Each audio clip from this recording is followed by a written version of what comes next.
Mohamed Ibn Hamid, Diallo Chérif. Force à toi, frère. Force à toi aussi, mon frère. Ya photo la mo ngande itungo. Usaili urka woido. Na le tour mo ndemu.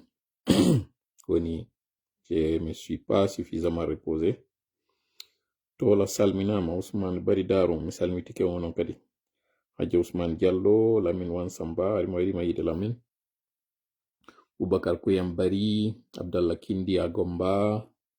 Modi Abdrahman So, Kadjet Bala Frappiste. Merci à vous. Mariam Ismail Soare.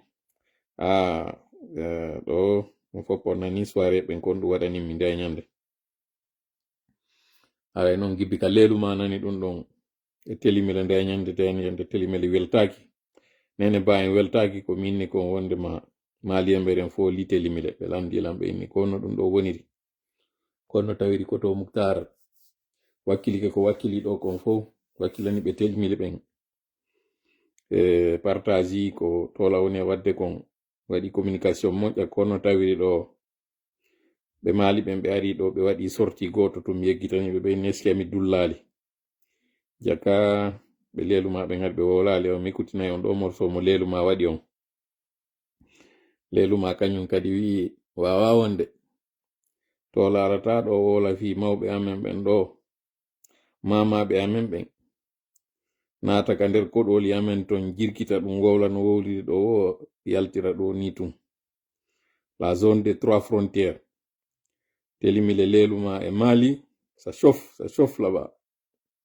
gobiwel ça chauffe nene baare de ko ɗum ekkutina on ɗo morceau mo leluma waɗi o ɓe leelu ɓen direct ɓe itti ka nder cangol ka cankol leelu ɓe itti ɓe addi o kongol gimmol ɗo so ekkutingol taway leluma kadi goto gayna na telimile tum onto ni ɗo message démocrate waɗi ɗo message konto message makko woni et yo qu'Allah te préserve amina bonsoir j'étais beaucoup appelé en vain ok on doit arrêter ko échange hakkude maɓɓe ton est-ce que nous parlons de la même personne est-ce que na o wonɗa e wolde fi mum on démocrate ka o est typique ka métro téléphone makko on non ko noyno ɗaani o typique ka train si tu peux essayer après 5 minutes ara huɓɓini téléphone on quoi ok voilà koyin e telemele no mari match amical ko tola wonata arbitre Modi Abraman So ok awa Ali Badra pay ko bonkori inni évidemment bon ɗo noon miɗo andi mi woɗu ko tiiɗi dey fiɓe leeluma ɓen sina ɗum moƴƴata na ɗum ɓe gambi ɓen ɓe weltotako si mi woli ɗo fi leeluma ko tiiɗi tum ɓe gambi ɓe kono ekkuta e morceau on ko gambi waɗi kon banani gambi ko leeluma waɗi kon o nanay ɗo Ceerno Diallo dingira yette bari mi yehi dingira mi heɓali nayi ɗi mi falanoɗi aray mago ba en wallitolan kamɓe ɓe leeluma ɓen combien de minutes miɗo mari ɗo lande tati ɗen fala on landade Ceerno Diallo je te suis de Dakar merci beaucoup salutations à tous ceux qui sont au Sénégal Ibrahima Sori Diallo Hadji Ousmane waɗi ɗo message duwa waɗanimi ok honto message o woni longue vie à toi mon frère to là-bas qu'Allah te protège ainsi qu'à ta famille et toute l'équipe du Front républicain pour des actions patriotiques. Merci beaucoup, Hadji Ousmane. Yalla yiltitane kala ko fewndira ɗon kon. Ok. Amen. Di message on jaka ko frappiste fewti, comme tu as si bien dit. Merci. Donc, je vais vous laisser gérer ça. Mi arta e live on. Sumaworo Kante salminama. Ande non na Sumaworo Kante oyade. Sumaworo Kante jogoyɗen jogi ka live ɗo. Madani Bari, je te suis depuis la France, Grand Est. Ok, merci beaucoup. Merci à Raymodi Madani. Umpondire frappe en Paris. Soit la Colombe. Raymond Kandel live ga umpondiro en Mako. waɗo réseau on goto. Ok, أعوذ بالله السميع العليم من الشيطان الرجيم بسم الله الرحمن الرحيم رب اشرح لي صدري ويسر لي أمري واحلل عقدة من لساني يفقه قولي ربنا علمنا ما ينفعنا وانفعنا بما علمتنا وزدنا علما نافعا واجعلنا للمتقين إماما ويكاد الذين كفروا ليزلقونك بأبصارهم لما سمعوا الذكر ويقولون إنه لمجنون وما هو إلا ذكر للعالمين وما رميت إذ رميت ولكن الله رمى بل نقذف بالحق على الباطل فيدمغه فإذا هو زاهق ولكم الويل مما تصفون وقل جاء الحق وزهق الباطل إن الباطل كان زهقا ما جئتم به السحر إن الله سيبطله إن الله سيبطله إن الله سيبطله إن الله لا يصلح عمل المفسدين وما هم بضارين به من أحد إلا بإذن الله وما هم بضارين به من أحد إلا بإذن الله وما هم بضارين به من أحد إلا بإذن الله ولا يفلح الساحر حيث أتى فإن تولوا فقل حسبي الله لا إله إلا هو عليه توكلت وهو رب العرش العظيم إنا كفيناك المستهزئين إنا كفيناك المستهزئين إنا كفيناك المستهزئين والله يعصمك من الناس اللهم صل وسلم وبارك على نبينا محمد وعلى آله وصحبه ومن تبعهم بإحسان إلى يوم الدين أما بعد hande ɗo are ko toɓɓe ɗiɗi jogiɗen ma peut-être même wotere ko lutti kon ko hakkille wonɗen poɗude no wirɗen non joni ganin ɗo moins de politique et plus de réflexion politique on ko seeɗa ɓendingol hakkil on findingol hakkil kin ŋañugol hakkil kin ko ɗum ɗon ɓureten waɗugol haray noon ka ŋaño hakkille ɗon miɗo mari ɗo lanɗe tati ɗem landoto landal alanal ngal ko honno ndu seytaneru aroru bonna julde goɗɗo ndun julde goɗɗo nden honno seytaneru ndu wiyete no wodi noon komi landanto on ɗe lanɗe ɗo tati no wodi kadi ton kaɗe ɓatodiri no ton kaɗe yuɓɓodiri no ton kaɗe fowdo ɗe maridi juɓɓudi e koko wonɗe yewtude hande ɗo mi fillito landal aranal ngal o andi goɗɗo si darni juulugol ko ɗon o anditata de o noddali kaari ma ɗum kaari noddinomo mo nyawli kaari hunde kaari dey no majjuno ko ɗon wonti anditata ɗin ɗon fof ndun seytaneru ɗon ko honno ndu wi'ete landal aranal ngal landal ɗimmal ngal ko hombo woni on mo Allah juulata e mum ma ko homɓe woni ɓen ɓe Allah juulata e mum ɓen andi en nanayi ka alqur'ana no wi'e inna allaha wa malaikatahu yusalluna ala nabi ya ayyuha alladhina amanu sallu alayhi wa sallimu taslima inna allaha ande no Allah wa malaikatahu e malaikaɓe makko ɓen yusalluna heɓe juula ala nabi e nelaɗo ɗum ɗon eɗen andi nelaɗo en Allah no juula e makko kono ko homɓe ɓen woni yimɓe tawoɓe na nelaɗo na ɓe nelaɓe na e annabaɓe kono Allah juula e maɓɓe komɓe woni ɓe ɓe Allah juulata e mum ɓe tawata na ɓe annabaɓe sakko ɓe wona nelaɓe kono Allah juula e maɓɓe landal ɗimmal ngal landal tammal ngal ko honɗum woni ko fewtinana kammu ngu leydi ndin e pelle ɗen ɗeɗo ɗe jaɓali fewtina neɗɗo ma haysi fewtinano e makko kanko o ƴetti ko honɗum woni ngal dongal fewtinanongal ngal kammuli ɗin leydi ndin e pelle ɗen wi'a jaɓingal dongal ɗo ƴettingal ɗiɗo tati non e mawnude ɗinni kanji ɗi wawata ɗi sali neɗɗo on kañum ƴetti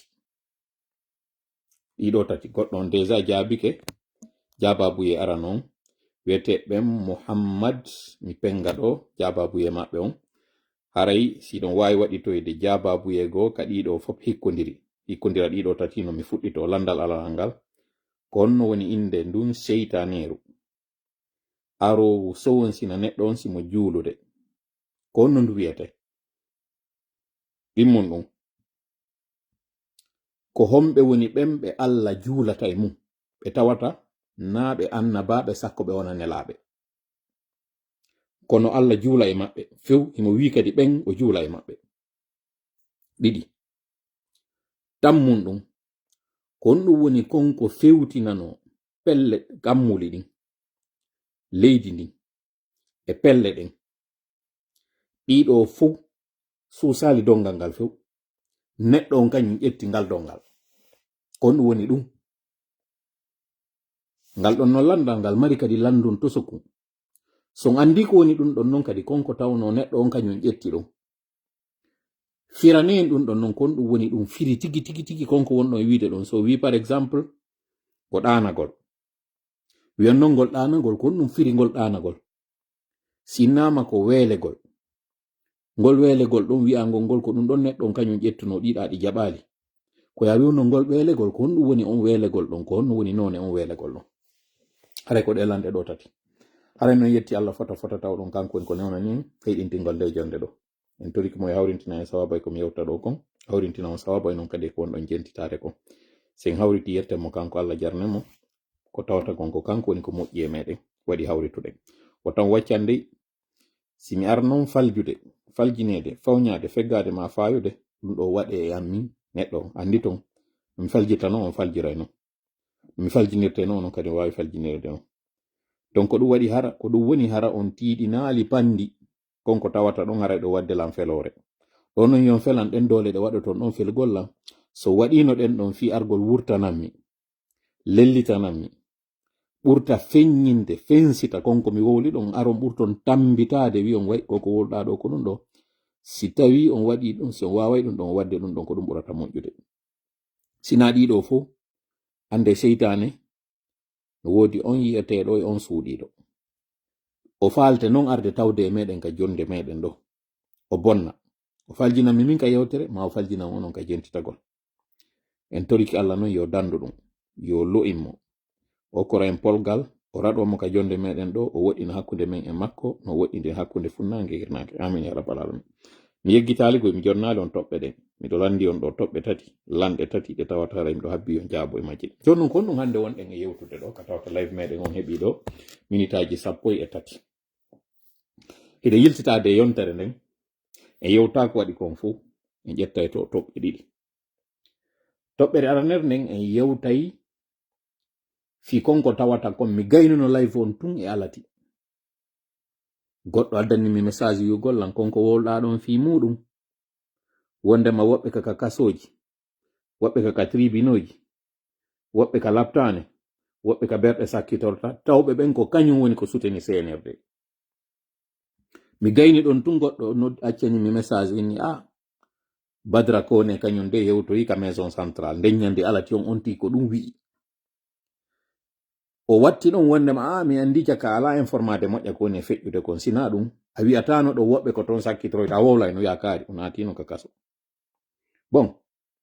fewno on tuma hayɗo hewto yaltaw ka maison centrale toɓɓere meɗen aranere nden noon na kanko Badra Kone on mi faala yewde fi muɗum on pandi na kanko na Ismaila kadi konde mo mi yewtuno nde ñande fi muɗum on mi faala yewde fi muɗum mi faala hawtidirande on kala ɓen wallitinoɓe ko inete kon forfaiture ɓen andi wano kanko Badra Kone o sakkino lawol ngol o inni si Mamadi présentaki goɗɗo yata Madina yeyoya goɗɗo yata sare golloya on non hande ɗo si innama naɓama kaso parce que mo détourni buuɗi piiji tati no hani ka yiyen ɗon go'o wondema ko tola wiwno en ñande goo kon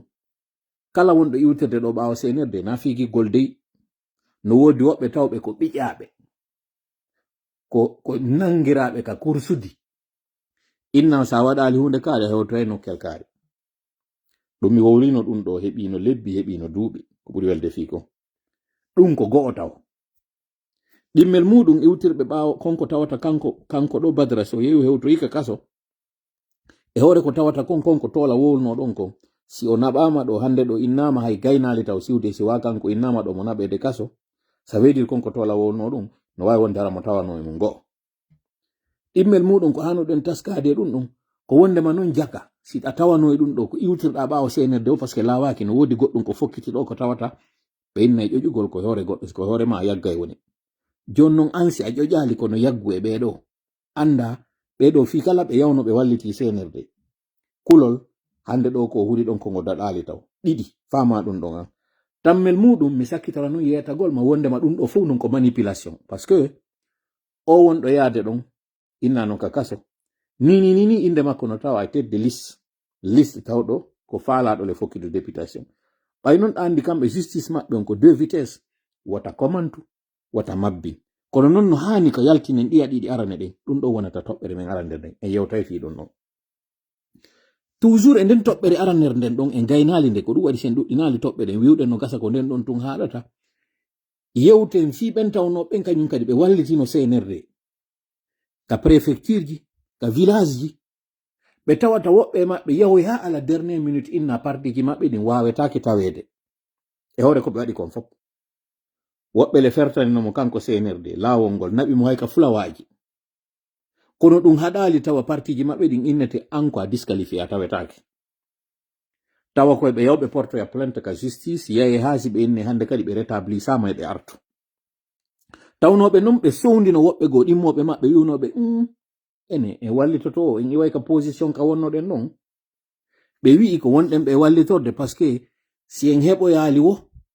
poste mairie ji ɗin en heɓoya députation ji ɗin ɓen ko ɗum yeyatano ko wondema yiɗe wallitade mo par ce que ko ɗum heɓoyte parti politique ji e pas de moindre yewten fi ɓen kañum kadi ko tawata kon ko ɓe fodano ko laatanoki toujours koye toɓɓere wotere nden goye wonɗen ka halda bonna saldu tammuru ndun ka den toɓɓere aranere ɗon hollugol on fayin CNRD on koko mi wi on kon ko ngarmari jawwal ɗo ngal tawata ko gerduɗo wo ko gerduɗo ɗon ko sakkitorta ko kangal ñaama e ma yewten kadi ɓe tawnuɓe ɓen hiɓe tawno ka Serelak ko yehi ha ronki marsude ɓe innoya hande kadi geren hetten parti on fayin Serelak o marsaɗi yahanen parti on par ce que min son jonnilan o parti min mi naɓay o parti ka présidence e wonata o parti tawata enen duuɓi ɗin fof opposition tu wonete enen kadi heɓen hakkil min son jonnilan o parti ɗo mi naɓa en ha hewto en ka présidence donc mi famotiri e makko kanko numurudu si on wallitikelan tun ha en récupéri ndu suudu e yaltini wonɗo nder ton on jonnilan ɗum mi naɓa en ka fokkitoɗen non ɓen ɗon ɓe yaggali tawgol ngol ɓe yii ɗum laataki ɓe yiwi ka Serelak ɗon ɓe moƴƴino e on kon ɓe inata ɗon les perturbateur ɓen perturbateur ɓe ɗo yehi ha tawi ardiɗo ɓe on o tawetake liste fi konko o fodanno ɗon kon taw wawali laatade taw leaderjo maɓɓe o yahali présidence ɓe innoya kadi non ça va fanke giɗen andi capitaine ɗiɗo gasata e bateau en hendaki présidence on kono en jonnete poste tawɗo no wawa présidence poste mo tawata ko jama on votanta en donc députation ji ɗin en heɓayɗi waɗen ɗon noon pose um andinen ɓen ɓe yettano ɓe heɓa poste ministériel poste ji ministériel senda ha ɓe heɓali ko woɓɓe go wonnoɓe nokkugo ɓe tawata hari no pirdude maɓɓe ko ɓen adda jonna ɗon ɓe moni ɗum ɓe yi ɗum ɓe wonno yennidirde mum hanki ɓen ara ƴetta jonna poste ministériel ji kamɓe ɓe jooɗi ɗo kono ɓay ɓe wata yiltitade jaloɓe ɓe ɓen hanki ɓurta ɓe jalde ɓe woni ɗon ɓe wakkidi bembugagol ɗon hande ɗo no yehi ha kadi ɓe yii ɓe waɗaka ka liste ono ɗum yagginali ɓe ko ɓenɗe balɗe ɗo wonno fottude kadi pari woy ɓe préparande mo kanko Mamadi Mora ɓe sansino ɓe wi ka Serelak ɓe ari ka perturbateur joni ɗo kañum kadi wo ko ɓe waɗi womi anda ko coalition fi argol makko kanko mi anda ko alliance présidentielle ka kon mi yeggiti kon no ɓe inniri ɗum maɓɓe kon haray walliti alan ka commentaire ji kun alliance kun ɓe waɗi ɗon kañum kadi kamɓe ko cikuli ceeɗu yarata si ɗon ɗama fokkita ka ndiyam fotta e ƴawoji ɗin jokka ɗin ɗon on haka ƴawoyta andita de enede ko ɗon ka addunolan ɗo acci misala ɗum fi affaire rewɓe lannata inna yiltito ara e hakkunde fotta e ƴawroji ɗin hara no yari yiɗi laba hiɗi henti inna heewi ko mbaɗo ɓuri labede iwtira kadi ɓawo man ɗon ko ɗon ɓe woni kamɓe ɓe ɗon ko ɗum yewteten fi mum ɗum ɗo fof ko toɓɓere ara nder nden goy ni toɓɓere ɗimmere nden ko wotere pet ɗon kadi e yewtay fi kumpay kun an sudamaro nanga kun ɗo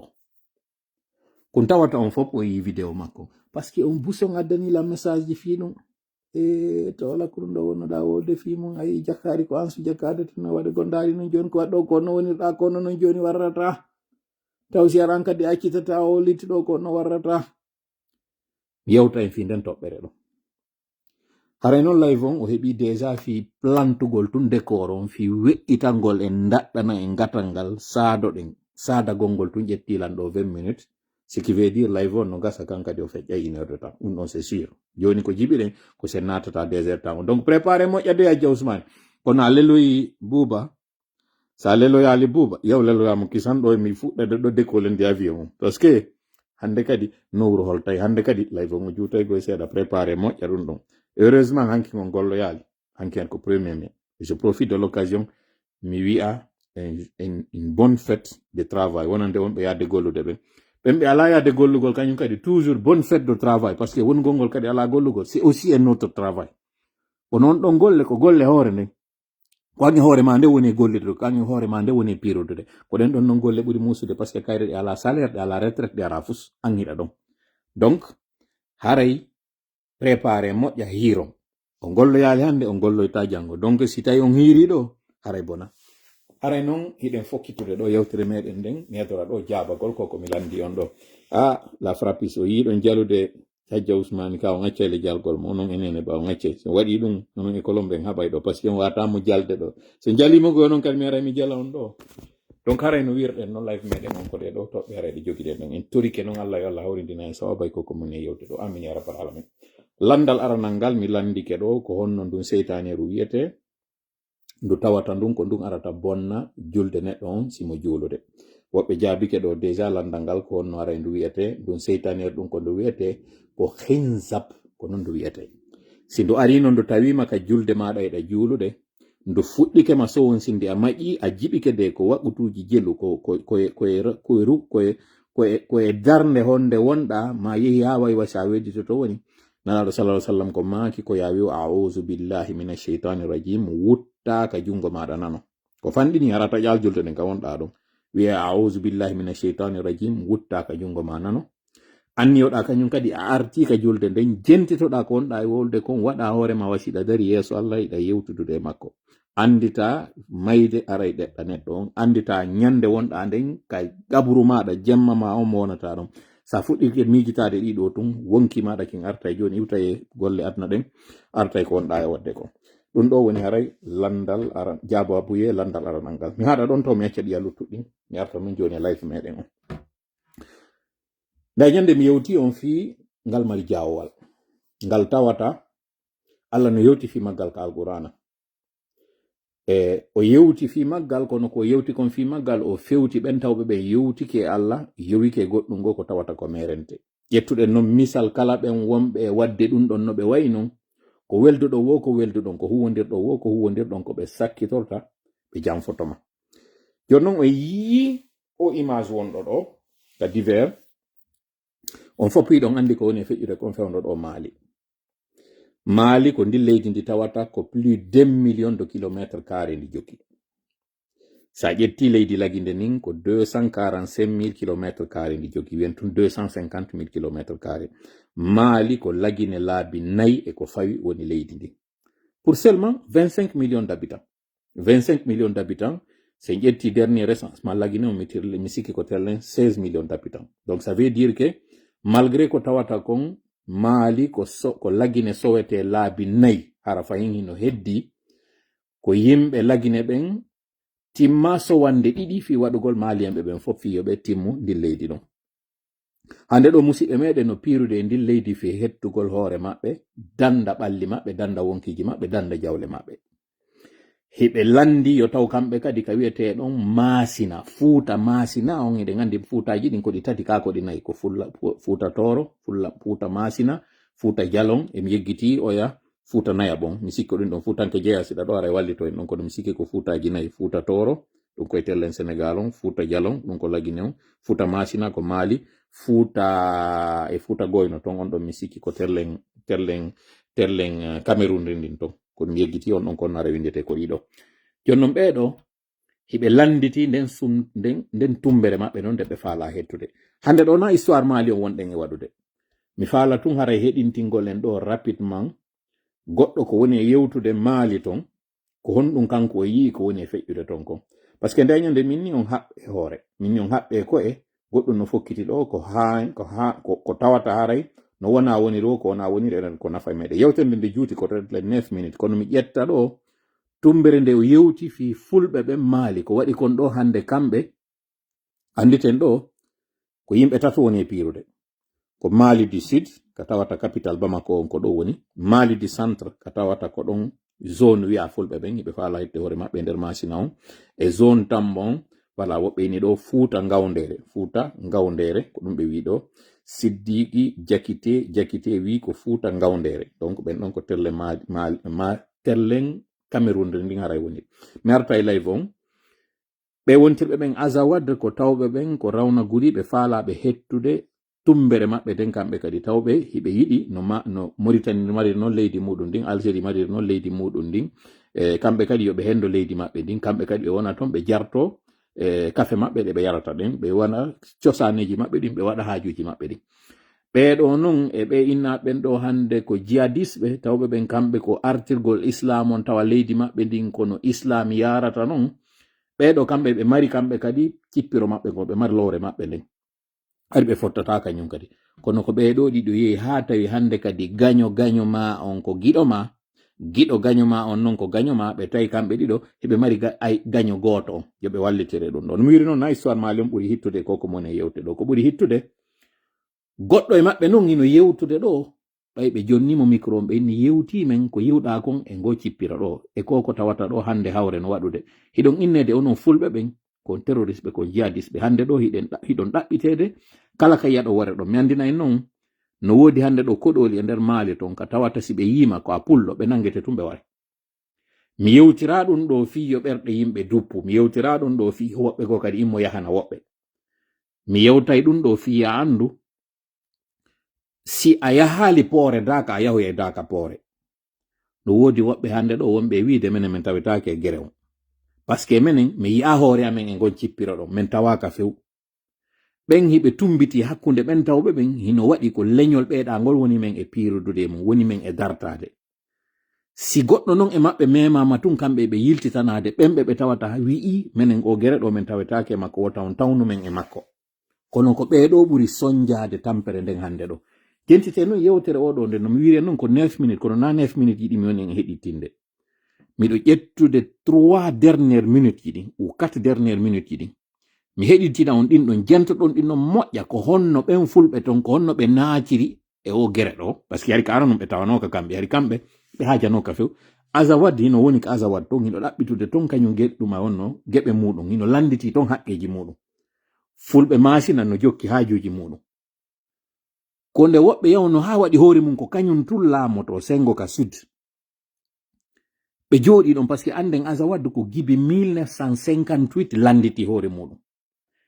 toujours kaka posgoye wonɗen Lagine e Mali ɓeyni wo ce sont deux poumons dans le même corps, ko waɗi Mali wo waɗa e Lagine. Et curieusement Lagine fewndo landotono indépendance en 1958 Mali ɓe Azawad ɓen kañum kadi hano landi indépendance muɗum on France inni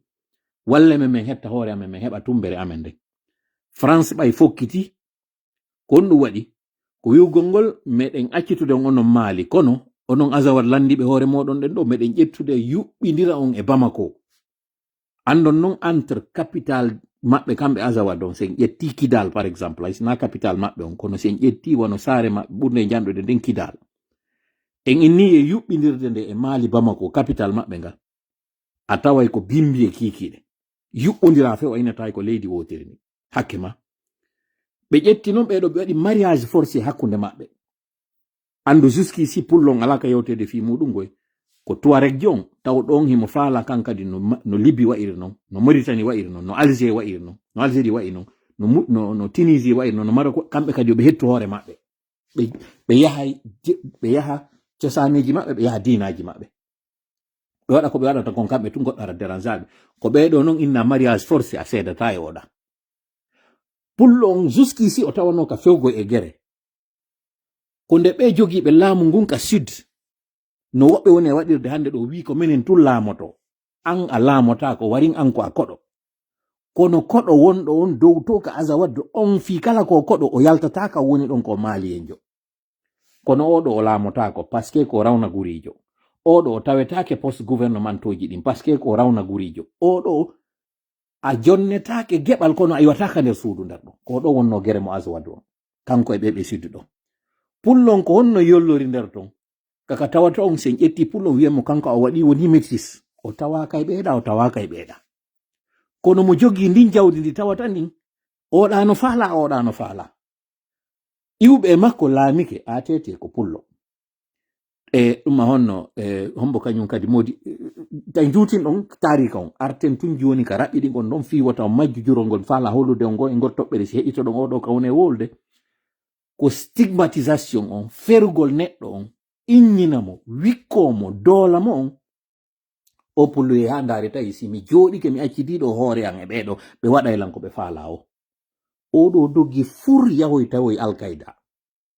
o famotiri e ɓeeɗo tawɓe kañum kadi no piirude piiro mum ngo ton hino ƴettude cabbi no ukkude yiite on tuma ɓatodiri e ɓeeɗo wi wallemen menen kadi min heɓa hoore amen min heɓa tumbere amen nden ɓen wi'i si min wallay on ndaara goɗɗum ko tawata no yuɓɓodiri e amen mi waɗana on ɗum ko ɗum waɗi si ɓe fulɓe ɗo inni menen ko sharia on min faala waɗude ɗo si ɓeeɗa ko faala hettude ko leydi maɓɓe ndin ɓeeɗa fiyo walloɓe ɓe ɓe walluɓe wi'i on ndaaray goɗɗum ko tawata no yuɓɓodiri e menen komin woni e piirde kon fi muɗum islam on kon julɓe komin julɓe wonɓe bamakoɓen ko ɓe julɓe ko on julɓe wonɓe ɓen azawad ko ɓe julɓe komin julɓe enen ɗo fof ko julɓe kono si tawi en wawa sendidirde min wallito on koye hoore on waɗay goɗɗum ko tawata ɓeeɗa ala konno no woni ɗum on ƴettay sari on waɗon ɗum ɗon leydi muɗum ndin on ndin leydi masina ndi faala ɗum hettude on fuuta masina mon tawa mo mari ko tawata ko ɗum mi woni on e wallitorde ko ni ɓeɗo wukkori e gere on hari ɓe tawano ka fesse o gere ɓeɗo ko sabu ko ɓe doola kon ko sabu ko ɓe tooña kon ko sabu ka ɓe innina kon ɓe natirimo ɓe fof non jama on tawtanoɓe goyi ɓay ɓe fokkintini ɗum ɗo woɓɓe innino he iɗon andi non kono alkayda kon no woniri fewn ɗo min yoɓɓodirta e ɓen ɓe fuɗɗori ɗon taw ittude on ella ɗon woɓɓe aro inni en ƴettay ɗo tumpinka ko enen mari ko bonata ɓe ara ɓe bonnana en goyi ɓe ara ɓe wara en goyi ɓeeɗa ɗum haɗali ɓe continue cippiro ngon kanko woni ɗon ɓe wi min ha jaka par ce que si min waɗa ɗum ɗo min daɗɗata ɓen salinoɓe noon tawtude ɓe wiwnoɓe ɓe wondema ɓe yawɗon ɓatodirɗon e muɗum ɓen ɗon ɓen lorray on maɗum ko ƴettuɗon ɗo cabbi sabu ɗum ɓe waray men ɓe yiɓe ala daɗude burkina ɓe yiɓe ala daɗude maali ɗon ɓe yiɓe ala daɗude ka woniri o lagine kan ɗum ɗon mi yewta mi yewtama hiɗa daɗude ka wonɗa ɗon siɗa daɗi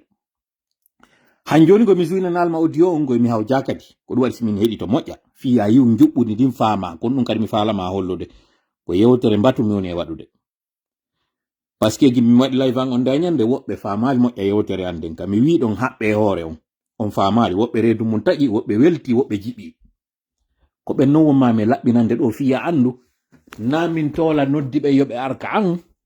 na min tola e négocie ɓe aru na kadi hulɓingol ma na bonnalngol ma moni mi yettotoma tum mécanisme on yi'a noon hoorema anda hande kadi logiquement si tawi ɓeɗo ko ɓe waɗi kon sino fewtuma ka fewtama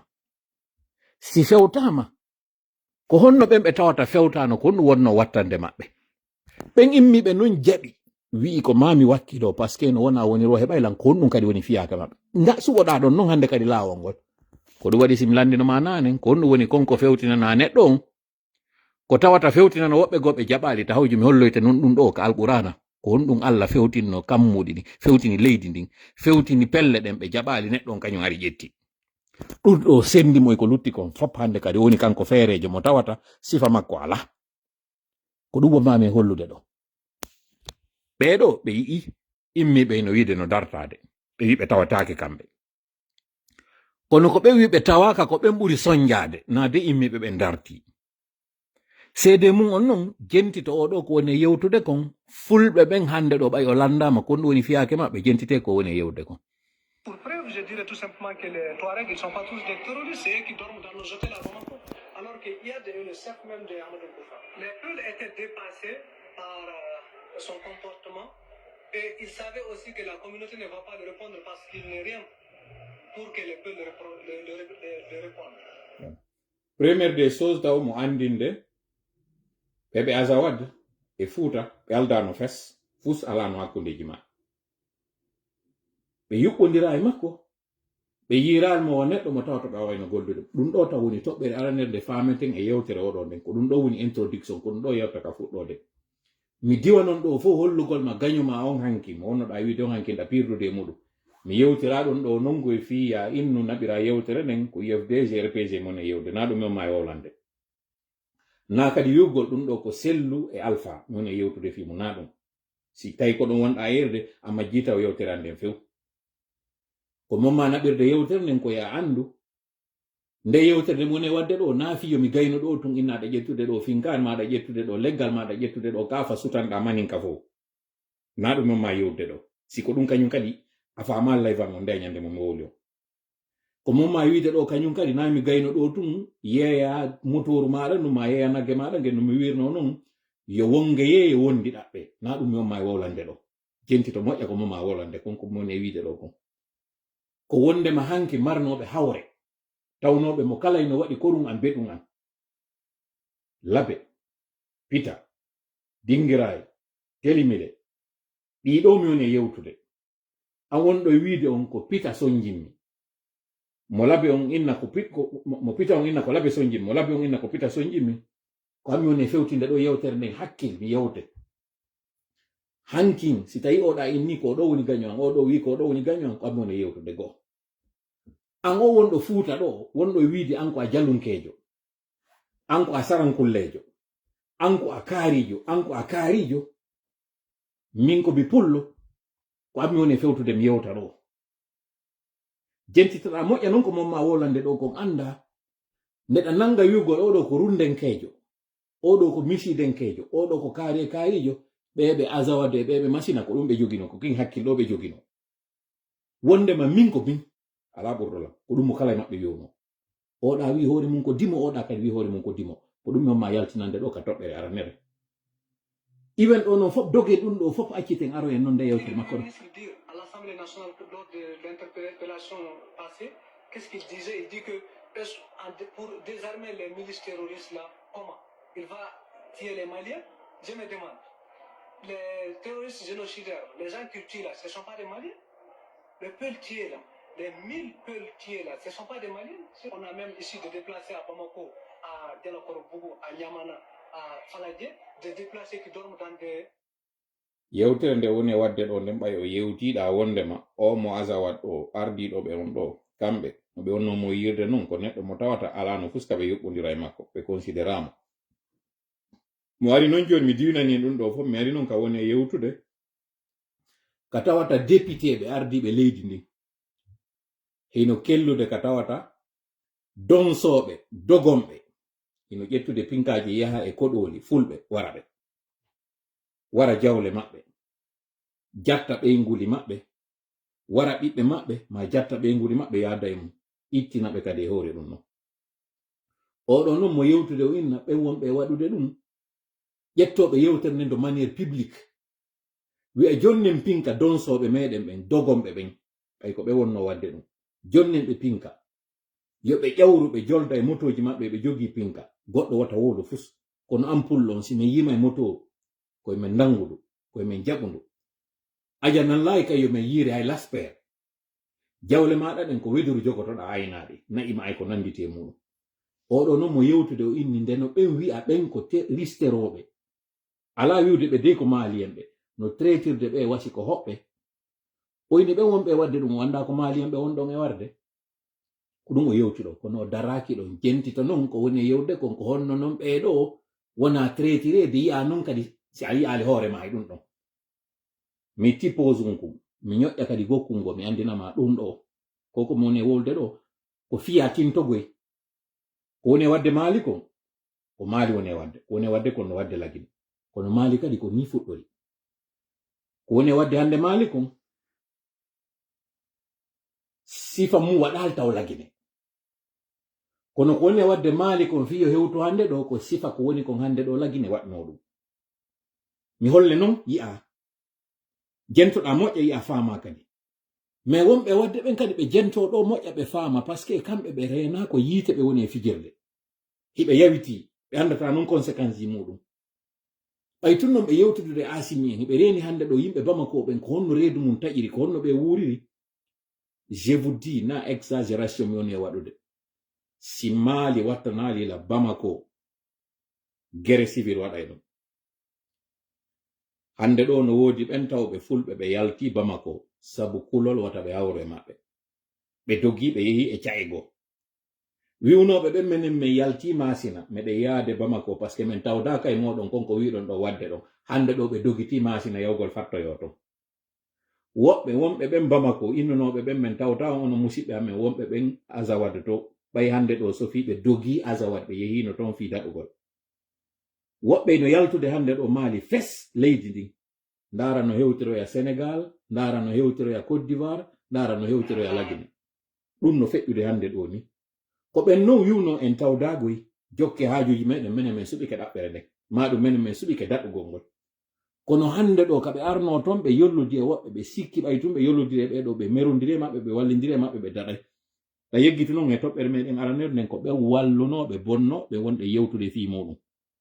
tawɓe ɓen hande ɗo ɗum dandali ɓe ko po ɗum ɗo ko divergoy ni kono o divers ɗo miɗo andi simi waɗir ni miɗo juutindemo par ce que ko lutti kon fof komi arotu mi waɗa fof kada nanino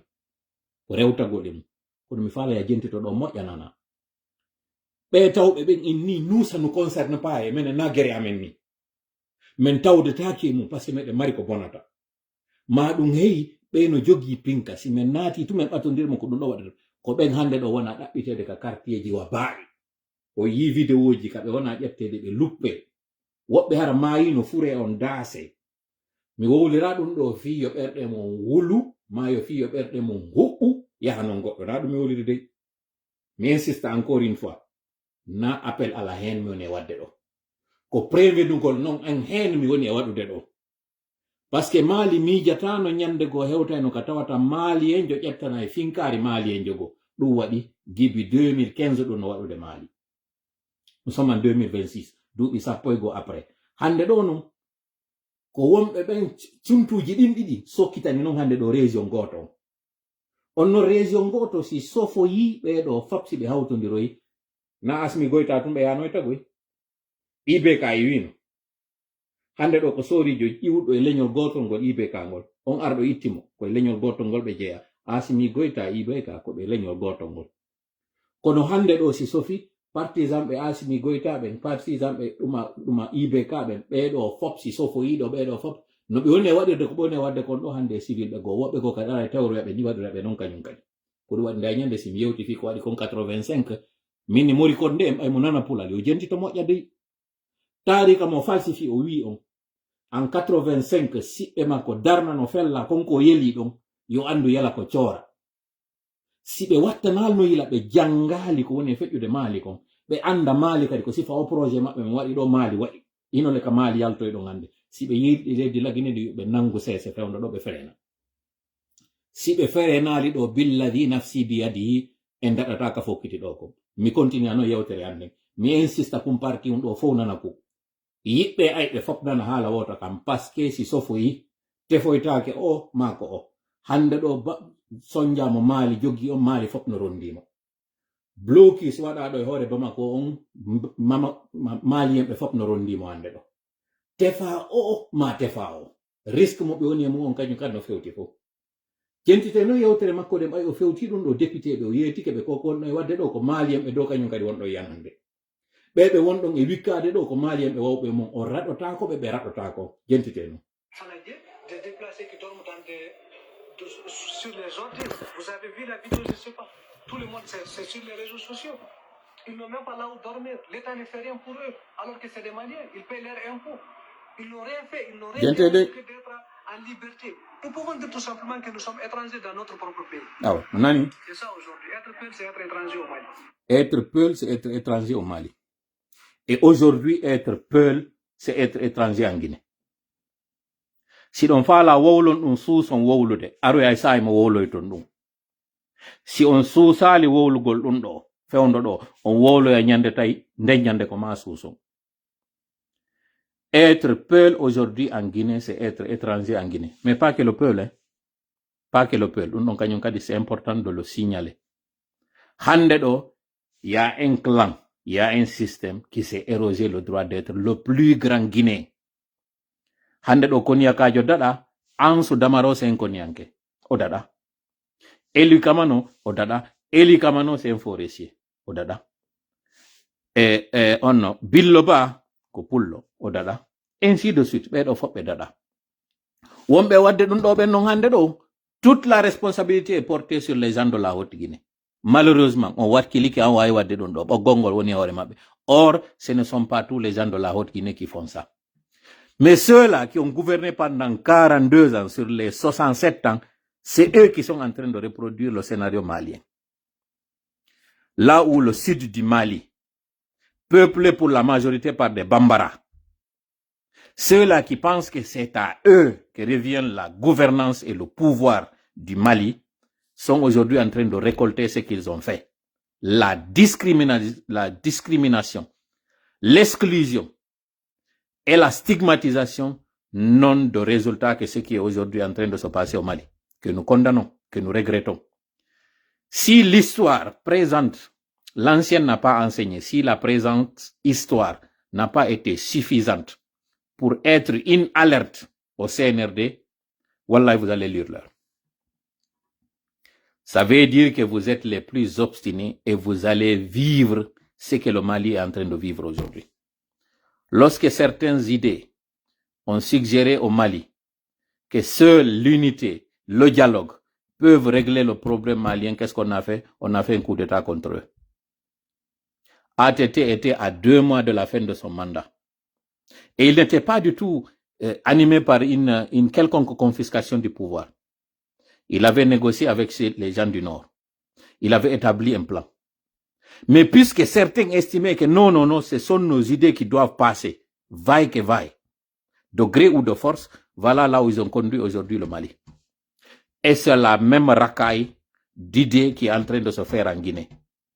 La clique des Mamadi, ceux-là qui pensent se venger de ce qui s'est passé en 1985 et conserver le pouvoir contre la volonté des Guinéens, vous êtes en train de vous compromettre et vous êtes en train de conduire la Guinée droit vers le scénario malien. Ce n'est pas une bonne idée. Nous alertons parce que contrairement à vous, nous aimons la Guinée. Contrairement à vous, nous savons que la Guinée est une famille, comme certains ont dit, même si c'est sous le toit d'un père de famille qui n'est pas du tout juste. Nous le savons. Contrairement à vous, nous savons qu'un Guinéen ne doit pas du tout discriminer ou combattre un autre Guinéen. Au contraire, il doit se tenir à ses côtés, le préserver, le soutenir. Ça, c'est ce que nous avons comme idée. Mais vous qui avez estimé que le pouvoir vous revient à vous et que ce n'est qu'à vous que ce pouvoir-là doit être, que seules vos idées doivent passer, vous de Kankan et vous de Farana, c'est à vous que nous nous adressons. Vous qui pensez que vous allez tenir tête à la volonté populaire, c'est à vous que nous nous adressons. Maintenant, si vous vous entêtez, c'est votre droit. C'est une option que vous avez. Certains ont pensé que cette option était la seule. Voilà aujourd'hui là où se trouve le Mali. Là où des Maliens sont en train de chasser d'autres Maliens dans leur propre territoire. C'est ce qui se passe aujourd'hui au Mali. Ce monsieur est en train d'expliquer comment est-ce que nous sommes partis d'un simple problème à ce problème qui est devenu aujourd'hui, pas que national, mais un problème régional. Parce que ce qui se passe au Mali impacte l'Algérie, impacte la Mauritanie, impacte même la Libye. Ça, c'est sans parler de la Guinée, de la Côte d'Ivoire, le Burkina et même le Niger. Ça impacte tous ces pays. Par le simple fait de la mauvaise réflexion de certains individus qui ont pensé que eux, ils sont investis d'un pouvoir divin qui est celui de décider à la place des autres et d'aller même à l'encontre de la volonté divine, qui est celle d'estimer que le pouvoir, moi, me revient, que c'est Dieu qui m'a donné ce pouvoir, je dois le garder. Alors que vous savez que c'est archi faux ce que vous êtes en train de faire. Détester une personne pour ce qu'elle n'a pas choisi, c'est aller à l'encontre de la volonté de Dieu. Personne n'a choisi d'être Peul, personne n'a choisi d'être Malinké, personne n'a choisi d'être forestier, personne n'a choisi d'être basse-côtier, personne n'a choisi sa région, personne n'a choisi son pays, même si on peut choisir une nationalité. Mais ces choses-là, on ne les a pas choisies. Détester une personne pour ce que Dieu a décidé qu'elle sera ou qu'elle est, c'est aller à l'encontre de cette décision de Dieu. Et vous n'avez pas l'air de savoir cela, ou vous avez l'air de l'ignorer. Continuons maintenant d'écouter ce que ce monsieur dit. Gentito den anyirgol goddo fi ko Allah wadi ko subaki ko Allah tigi wonda e dartade. Be ko woni wadde kon hande Mali kono lagine wonir do ko don kambe kadi be fuddorno.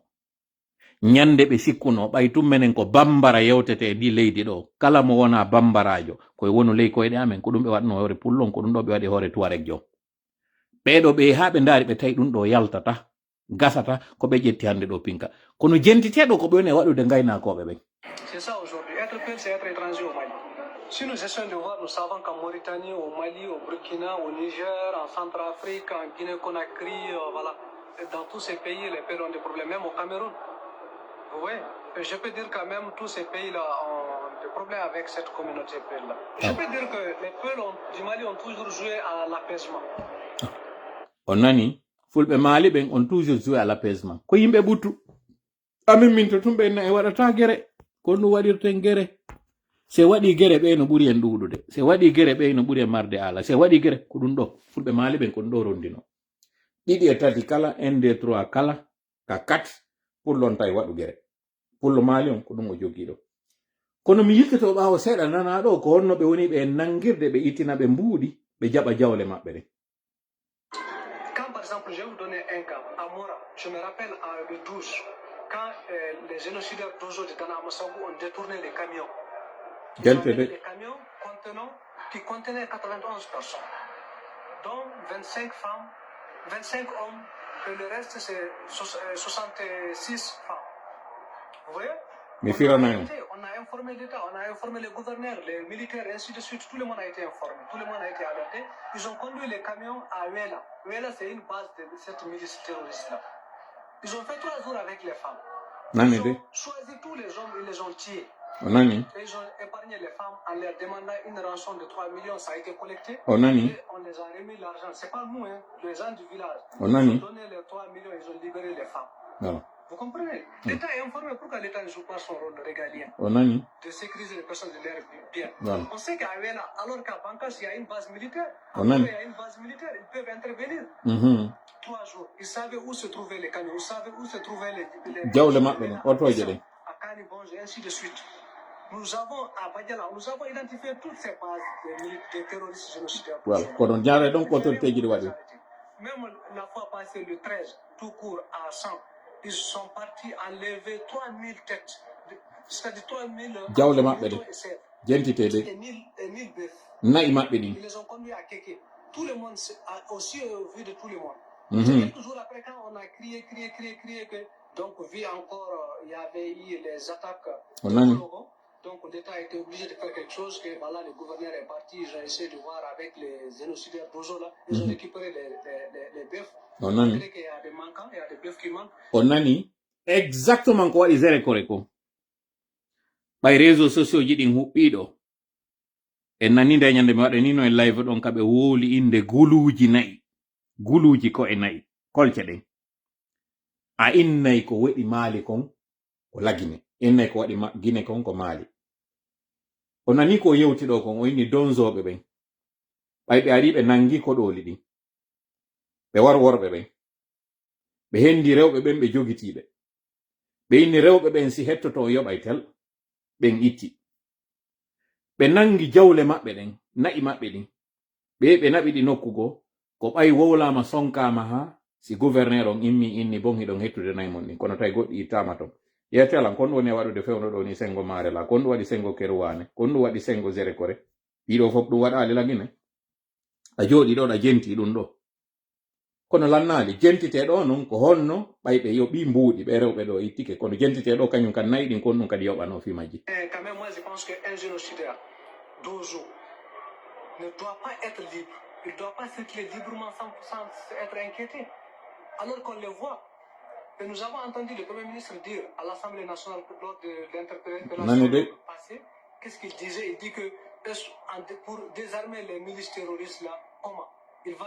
tuer les Maliens? Je me demande. Voilà. Donc, mi artiti kananen ɗo mi yiltitani on ɓaawo fi o nanu la même chose ka tawata ɗo si manifestation waɗi no ton parti go ka wolta min partage na on nano on fof ka wiyata si tawi fulɓe ɓen nangama haray kamɓe ɓe welti gendarme ɓen e police ɓen ara ɓe welti par ce que kamɓe ɓe andi ɓe heɓi kam mbuuɗi heɓo wo pullo on o yiɗa yawgol kaso o yiɗa hersinede si o nangama tawi himo jogi kolce 10 himo suɓi ƴettugol kolce 4 9 o jonna ɓen ɗon fi yo daɗo hande kadi kanko o hetto yetela na ɗum woni feƴƴude lagine fewn ɗo hakkunde mon e Allah na ɗum tigi woni wadde lagine joni noon hino ɗum ɗo konto yaltinoy kom falama yewtude ka toɓɓere ɗo musidɗo mi yelaki yo ɗum ɗo waɗu lagine ɗum ɗo mi laɓɓinanama moƴƴa e ndañande kam mi woli ko minni haɓɓe hoore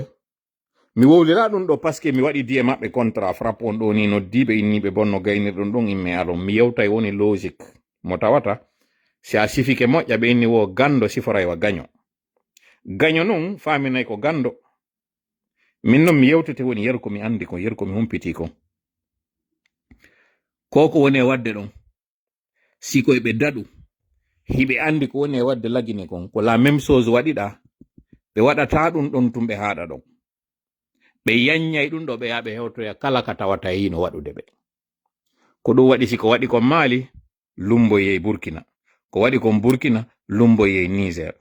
si lumbinor non yehiri ton fop ardirali taw sengo kam innirma ɗon poor on hino woniri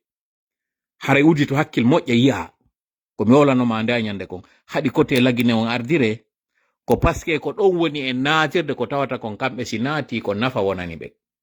si kum parti on ɗo ananali kum moƴƴa nder lowre ɗo mi yiltitano e mayre moƴƴa anda na min tola felata na min tola wullirta na yela am min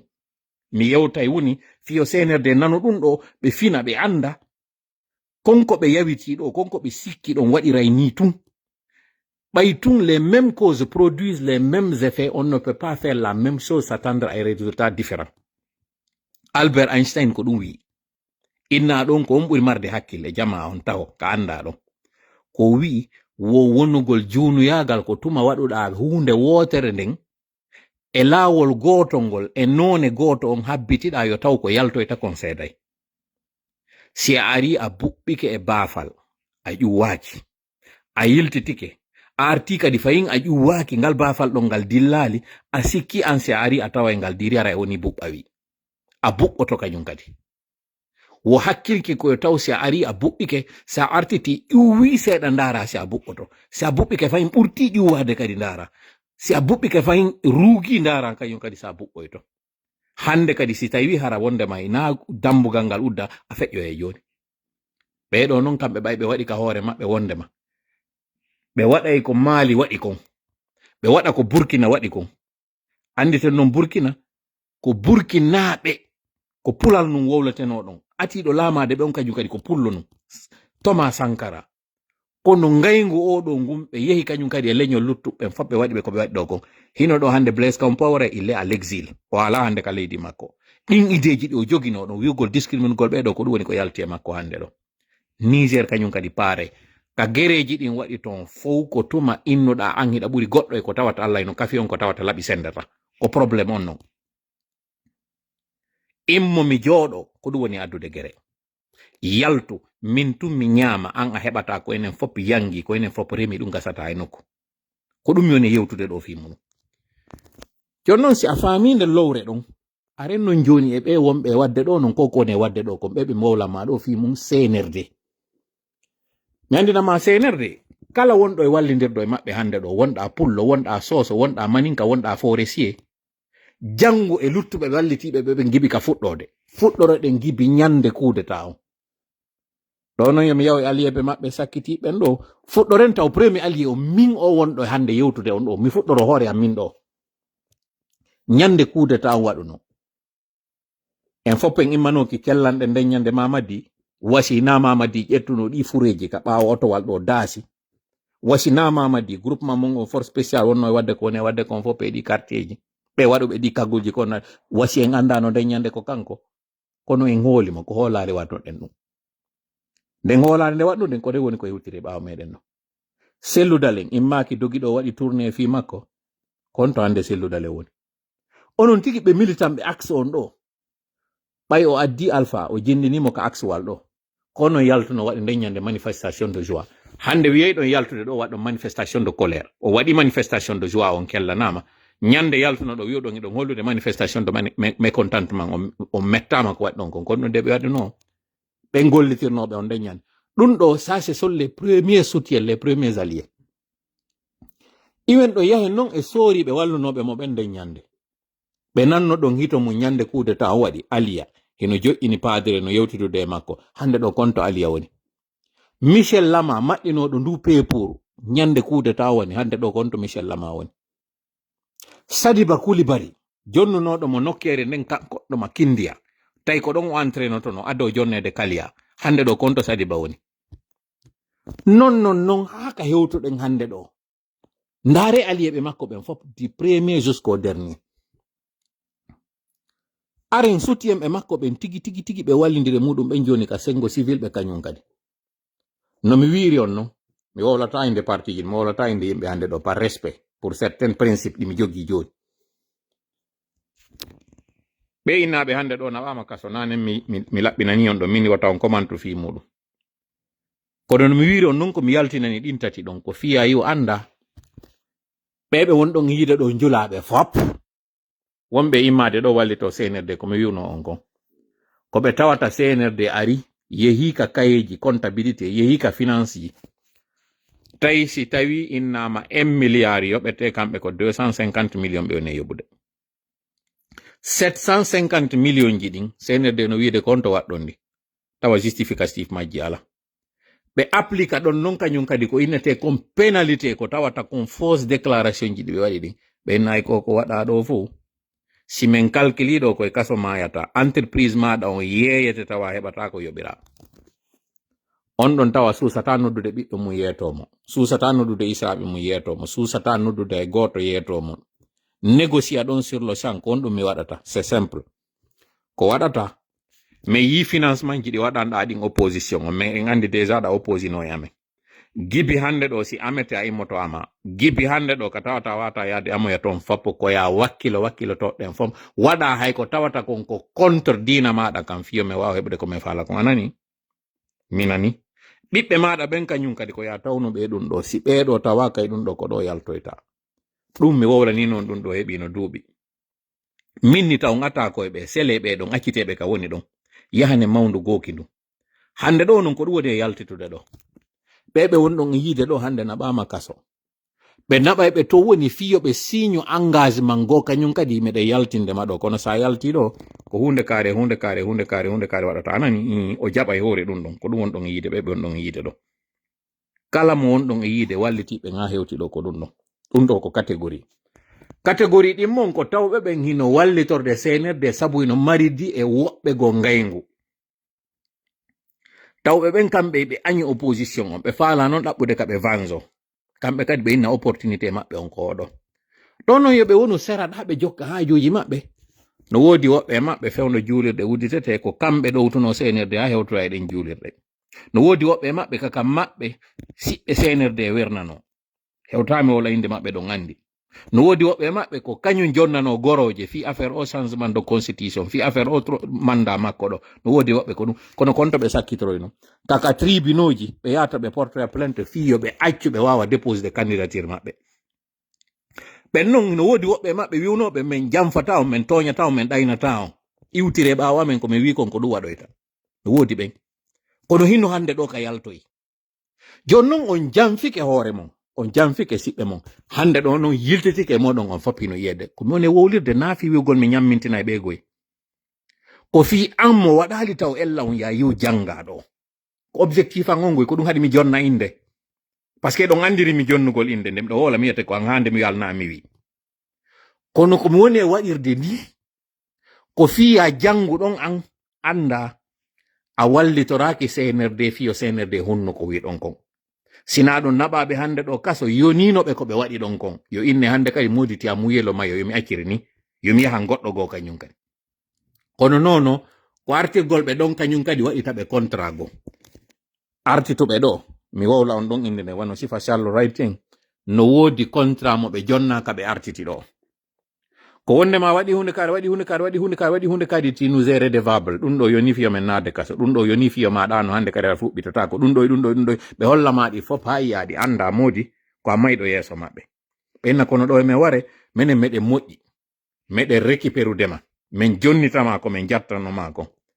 kono condition on ko honnum ko hunde kaari waɗata ko ɗiɗo andi ko contrat maɗa on ni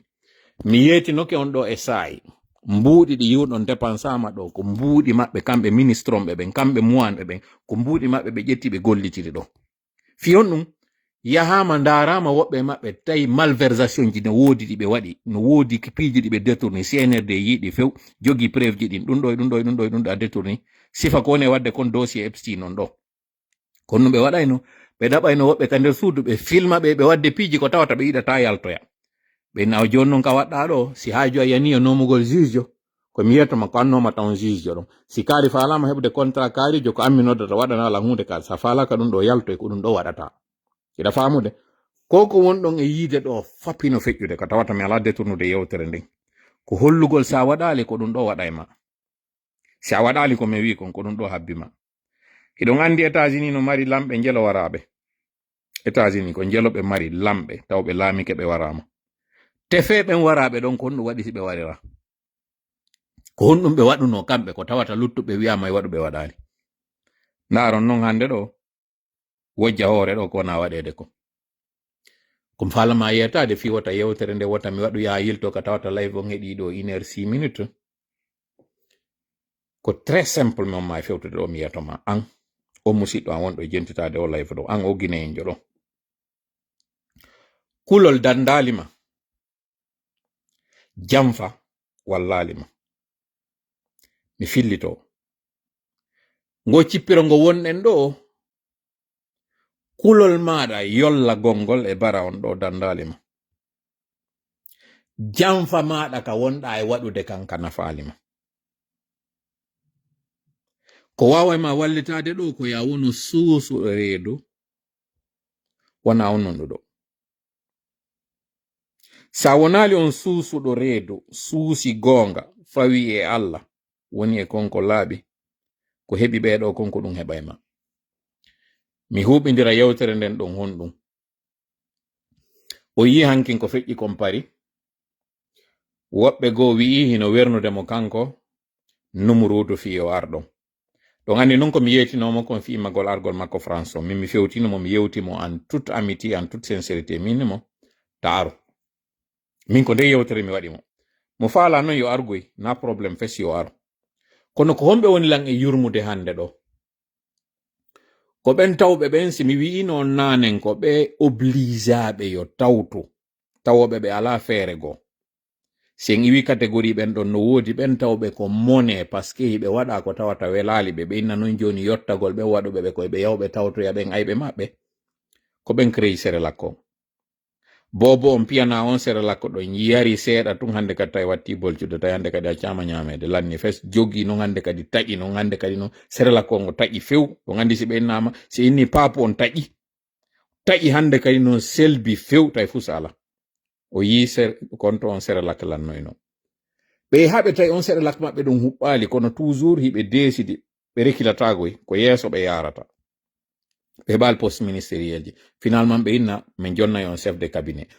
cabinet ɗon ko cabinet on ɓe hendoyi kamɓe ɓe hendanoki chef o ko satalde nden ɓe jonnaɓe ɓe natoy ka cabinet ɓe hendaki ɗum ɗon fayim ɓe tawi sabu hersa kan haala wona ka wolede fi maɓɓe kamɓe yiltitotako hiɗon andi goɗɗo go yahu no ƴawa e live ji mi wolta kadi inde makko ɗo tawnoɗo ɓay o sanji veste on ko ɓen fop yiwno ɗon ka sal ñande Sérélak on lansayno campagne muɗum o tawnoɓe ɓe tawano noon e wonnoɓe e dénoncude hande ɗo nana fiyon ino wowle ko inde hoɗo makko gommi wowlata hoɗo gon ko Garaya wiyete hiɗon nande on ino wowle fi mum arnol e sayi ɗo hari sur tous les toits kanko yeyno ɗum mo jooɗo o wowla d'abord pour critiquer après pour soutenir ɗon nande hande on fino wowle konto hande on woni mi landi tun konto on woni hande ɗo kono ɗum waɗali o waɗi excuse publique o fewti jama on eni moodi mi faljono ya feela ma ɗum komi waɗno ko ngari duwaka fiyon ɗum han joni ɓe jogi ndemɓerde wiwgolngol min ko satti ɓili wo mi yiltitorta ɓaawo o mo ɓe walluno nden ñande ka sal ɗon tawnoɗo ko on ardiɓe gando no andirano non ko gando moƴƴano ɓay o hooti lagine ɓe sanzoy nden inde Sérélak ɗon ɓay tawi men duɗɗinde hande kadi taƴi ɓe wiyoy hande kadi les perturbateurs ɓen perturbateur ɓe ɗon ngal leggal nga ɓe wonno e yawde ɗon ɓe innayi ɓe jattude ngal ɓe hetta ngal hande hina biti hina jooli ɓe hendaki ɗum ɗon ɓe foda ko ɓe foda ɗon kon fof ɓe muuyi mayo mo ɓe muuyi on ɗon fof hande ɗo konto ɓe yalti yetelan konto ɓe yalto hande an hiɗa yiɗi yo taw ko ɗo wonata ɗa wawi ɗa yiɗi yo taw a wonay on tawnoɗo no teddi hankin hiɗa weldi e yimɓe ma hiɗa hoola fof no hoolima an tigi ɗa hooli e hoore ma hande ɗo noon ko kamɓe ɓuri hutade hoore maɓɓe kono andi noon ɓe yaltata ɓe wiya on ɓe yaata e mum aw mi andina on noon kañum kadi ñaakingi kon probléme hande kangi kadi ngi mari o yi post amen kamen wi ɗon ñaakingi e boddi ndin ɗiɗi ɗi non yiɗi amude kono hakkunde majji nantodiraka awa ñaakingi e neɗɗo on farana heɓe marno entente mo ɓe waɗuno wondema a heɓi primature on hande kaɗɗo ko heddanima o ko tawata awa si a heɓata laamu ngun a wata wonde taw président a wona e président nden nokkure tawata ko a wotanaɗo ɗum ko assemblée o joni noon on jogiɗo on o wi kanko kadi ɓaytul laamu ngun koyo sende kankan hendota ko présidence o mene men accita assemblée on ɗum wata gasude nden hawre ɗo eɓe mari nde ko ɗum e faala faamu e nde toɓɓere nde momma yewde ɗo fof o leere mo miɗo wadde ɗo taaro takko ko ɗum e faalama ya faamu ɓeɓe on ɗon yiide ɗo fof noon no wadde frustration parce que ko ɗiɗo ɗiɗi woni e desidude siɗa faala wona e hombo tigi mo pita sa faala wona e hombo tigi de mo laɓe sa faala wona e hombo tigi de mo honto pouvoir on ko entre kankan e farana ko ɓeɗo ɗiɗo ɓeɗo noon mo kala no wi min ko min hiɗon anditi mois de février rumeur yaltuno ɗo wondema réunion waɗi fewndo numéro 2 e ñawdagol mo tawata e ɓe yewtude fi ko honno ɓe remplacirta mo kanko numéro 2 ɗon andi kon ɗum yaltuno mi yewti on toma min noon kan haala ka yalti min kono min mi jogitotako ka fi on ɗum min inde goɗɗo no nder to mo tawata miɗo andi sennentri si inde makko nen tawaka ɗo mi holtono yewtere nde min ni goɗɗo no nder ton trouver l'erreur e nde yewtere ɗon inɗe waɗanoɗe ɗe on liste ɗon iɗon andi tigoy mi yiltitaki live o mi waɗani on moɗo par ce que mɗo andi o yiltitoy to ndaaro e on live mo mi waɗi kono no mi woni yiltitanade ɗum ɗon ko par ce que GTVM waɗi émission mo frère Saliou Ba yewti ɗon goɗɗum ka wi goɗɗum har no fokkintina non waɗegol hoore makko kanko numéro 2 wo kono ko sakki ɗum ɗon ko wiyeteɗo Moukhtar Kaba Konsali no waɗa il n'a pas toute l'information kono mi ala komantude komi wawi tun yetagol ɗen kañum mbawuri no hani arde weltanola ngande ɗo kono no weltarantola na par ce que ara mo yiɗi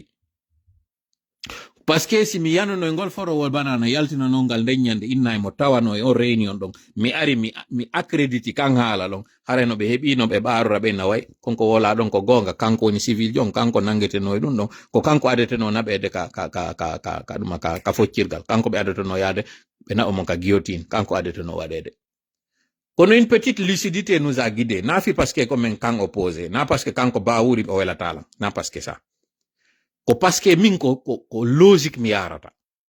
o logique ɗon mi joɗota ko ɓe tooña goɗɗo e goɗɗum ko mi andi ko tooñe mi jooɗo mi fanka e nder muɗum miɗo anduno nden ñande konko wolno ɗo no wodi ko hulano nden yewtere si mi arno ɗo mi komantinde mi jonninde gonga jama on jaɓinde wondema ɗum ino waɗede ɗon ɓe yi wondema la tomate a prix ɓe waɗayno konko ɓe woni wadde ɗon ɓe nangayno mo fes ɓe inna ko woni wadde ɗon ko trahison woni e waɗude ko traitrise wona waɗede ton harayno hande ɗo na fi bawude wona wolede joni noon ko moni wowlude ɗo inde makko nen ko très simple no mi wiiri noon ƴoƴugol koye hoore goɗɗo siko hoore ma a yagga e woni waɗe noon ɓernde wi on onon ko onon ko satti ɓiɗi wo goɗɗo jalata on wi on onon ko satti ɓiɗi wo dow maayiroyon ton ko noon yiltitorta ɓawre ko ɗum seytane waɗi on andi ko piiji tati woni ko bonni fi aduna on piiji tati ɗin ɗon tati arano e majji on ko mawnintinare nden ɗimmo e majji on ko dererankaako tammo e majji on ko tawgol ngol hande kadi yiɗi yiwgol goɗɗo eno jogi goɗɗum ko ɗum ɗon an faalaɗa tawgol ngol ko inete kon jalousie ko ɗiɗo tati aranon e majji ko seytane waɗi o raɗa ka laamateri sabu mawnintinare makko nin Allah landimo ko honɗum haɗuma sujjugol Allah dewi alimo ko honɗum a sujjali fi honɗum a sujjali ko honɗum haɗuma par ce que Allah no andi ko goɗɗum waɗi si o waɗani mamana aka honɗum haɗuma an tasjuda nde sujjanta lima halaktu ko tawi komi tagiri biyadaya juuɗe an nen ɗiɗi seke Allah ino renuno no andi ko goɗɗum woni e makko kanko seytane ko ɗum sakkimo waɗugol ngol mawnintinare nden ɗimmun ɗum ka tawata konko dere rankaku ɗum ɗon ko baba meɗen adama e nene meɗen hawa waɗi e hoore ko ɓe waɗa konko aljanna wi'a kulu fiha haysu ma sha kulu fiha ko ɗum ko honno de ko kulu ma shi'tum ragadan kulu fiha ma shi'tum ragadan mi sikki ko non woni ayewal ngal woni nder to ñaamon kala ko faala ɗon konka nder aljanna nder ton andi nen noon nawa e aljanna to de wonɗe yewde fimo ko jardin go'o wonɗe yewde fimo kaɓe wonno nden ñande ka tawata ko woni kon fof no faaliraɗa o a heɓiray e sa'i no faalaɗa o a heɓay a waloto tetta daroɗa tetta joɗoɗa tetta waɗa ko woni wo ko yalando malayka addante ɗum ɗo fof ɓe heɓi ɓe inna noon ɗum ɗo fof ñaame no faalira ɗo wo kono ko satti ɓiɗi wo dey wala takraba hadihi shajara ko satti ɓiɗi o ngal leggal gotal ɗa pet wotan ɓatongal dey leggal gotal e nder leɓɗe millionji guluji millionji e ɗuɗude hoore leydi e nder nden ñande nga kan man onno ɗinnakoji ɗon nden ñande ɗum e ɗuɗude kono dere rankaku ngu neɗɗo o wondi e muɗum o seytane ko ɗum ɗo gollitiri ari wi'i go'o Allah salanaki on ngal leggal ɗo sina fi piiji ɗiɗi ko fiwota on wonu ɓen malaikaɓe ɓe tawata ɓe mayata e fiwota on heɓu laamu ngu lannata ko ɗiɗo ɗiɗi ngu dere rankaku ɗo ko ngu ɗo defi en hande ka wonɗen ɗo si ɓe hollano dere rankaku ɓe haariri ɗiɗa hande harayno na ɗo wonno ɗen premier crime non ataɗo waɗede on ka tawata on oɗa ino mari ko tawata min mi alama oɗa heɓi ko tawata min kadi miɗo falano hakkunde qabila e habila ko ɗiɗo tati ko ɗiɗo addi conflit humanité on hande ɗo ko ɗiɗo tati mawnintinare nden dere rankaku ngun e yiɗugol ko tawata a yi'i goɗɗo eno jogi ko tawata ngala wiyen ɗum jalousie kono ɗum wiyete pulal jalousie kono wiyete na nawligu ɗo parce que nawligu ngun hino wawa wonde harayɗa ok ƴetten ko nawligu joni jogiren non ɓay ko non ɓuri welde fi on jalousie ɗon ko ɗiɗo tati joni noon simi arti e maɓɓe kamɓe yewtere nden kon faalaɓe wowlande kon yafelan dey ko message wonmi hendade ɗo o tawata mi falano andude pourquoi message on ino natude mi rejetimo nanen ɗo mais ok no mi wiri noon mi anda si tawi hara o gasa live on hara o kupino kono hara mi andano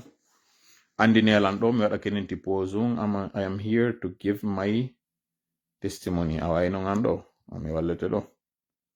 oɗo mi wallaymo ɗo moƴƴa non ɗo hande kadi hara wattali ko woni wolde ɗo wiyetede ɗo ko Will Smith a yawi naɓiroya ɗum nokku goton ko ni ɓe arirta gañanendi ok Alpha Omar Diallo wi ko gañanendi ko ngayi ko ɗuma ko nawligu nguddan na nguddan ko nawligu ƴettiren noon haasi gankaku ko nawligu mbiɗo yiide message ɗin no arde ɗo no mi wiri noon comme j'ai dit encore une fois fewndo ko tawata live on heeɓi ɗo 1h18 minutes bawuri hino andi hande ɗo ka députation mo andi mo mari fewndo ni sonja ka décision ji makko mo andi mo mari ɗo ni sonja ka gurdam makko tigi daɗugol makko ngo mo andi mo mari ɗo ni hande sonja il le sait et il ne pourra pas s'en sortir mi wowla ɗo fop nana e kala kamɓe kadi wonɓe cliquon ils pourront pas s'en sortir Choguel Maïga ko ɗon ɗo kañum kadi yewtano kono nanali konto sakkitorno e yika o sakkitorɗon kanko Choguel Maïga kaka kaso hande ɗo ni andon non no mi wiri non encore une fois kala ko waɗi ko maali waɗa e lagine dernier élément on en date ko konko tawata kon o yiiɗo ɓe waɗi confiscation pouvoir on ɓe jooɗi ke ɓe waɗani hoore maɓɓe mandaji ɗi 7 ans ɗi tawata ɗin e nder ɗin ɗon o goɗɗo wolata fi laamu ko ɗum ɗon sakkita waɗede kamɓe soori goto ɗum kamɓe clique goti ni ko wonnoɗo kadi ka force spéciale ari itti on mo tawno ko on ɗon o addano fi sécurisugol et de la même manière ko lebbi kadi woni entre maɓɓe ko waɗi kon 2020 e ko waɗi kon 2021 joni noon ɗum ɗo fof no mi wiri noon ko honno mi woni yardirde fimo encore une fois ko fewtugol ɓen jottiɓe drapeau ji hande ɗo ino arde France ɗo ino arde Europe ɗo wi'a kañum kadi no arde fayin wernamo ono wonɓe wolde ngal ɗengal an gotal ɗo ko billahi wallahi tallahi konko wonɗon e wadde ɗon vous courez à votre perte. No tongo e kotiraɓe an, no ton weldiɓe an, no ton siɓɓe an e ɓen onon wonɓe e wadde ɗum. Mi wolta inde moɗon ɗo par respect. Kono mi fewta on ka laaɓal ngol o reedu. Ɗo yo laawade. Meɗen informi non ko on informaki goyi. Miɗo andi non o yawitoto ɗon hooli hoɗɗi hande ɗo ko wonɗon kon e muɗum. Ɗon hooli ko ɗum waɗi son insistirde ni. Ko paske kadi ɗo wondi e bewre ko ɗum waɗi si o waɗirde ɗum ɗo ni. Yaafo ɗon lanno. Kono no mi woni wirde ɗo wondi e bewre ko nden bewre nde seytane marno ko nden marɗon. Sina ɗum o yiiɗo on fodama ɗo ala ko on fodaka. Sakkitode ko ɓe wi on ɗo yo waɗu ɗin vidéoji ɗon ka yaltito ɗon fof yi'a wondema o waɗani ɗum ɗon kanko Mamadi. So aroyi ɗon sabu ɗum ɗon o jonniray taw geɓe ko ɗum sakkita ɗo yetede ɗo iɗon andi ko mone wolde ɗo confirme hewtami jonna inɗe. Onon ƴettuɓe ɗi banderolji ɗo, onon ƴettuɓe ɗi drapeauji ɗo, waɗi kum vidéo on ko waɗɗon ko mi waɗanta on ɗo publicité. Wiwɗon yo jama on yaltu jaɓɓomo. Onon kum mojobun ɗon hiɗo reni onon tigi on ɗuuɗali hay'e. O yiiɗo ka yawɗon suuɗoroyɗon wa wonɓe yaade waɗugol inde boobo ɓiɗɗo mo tawata ko suuɗaɗo fi muɗum. Ko non yaltirnoɗon ɗo waɗu ɗon fi o changement constitution. Hiɗon andi ko honno suuɗorɗon ɗo wonɗo yeeyude ko tonga ko non waɗirnoɗon ɗo. O raɗama e restaurant ji, o raɗama e hôtel ji, o raɗama e parc ji, o raɗama e salle ji. Alaka o yahal ɗo suuɗiɗon ɗo wa waru hoore. Ɗum ɗo onon yonali on.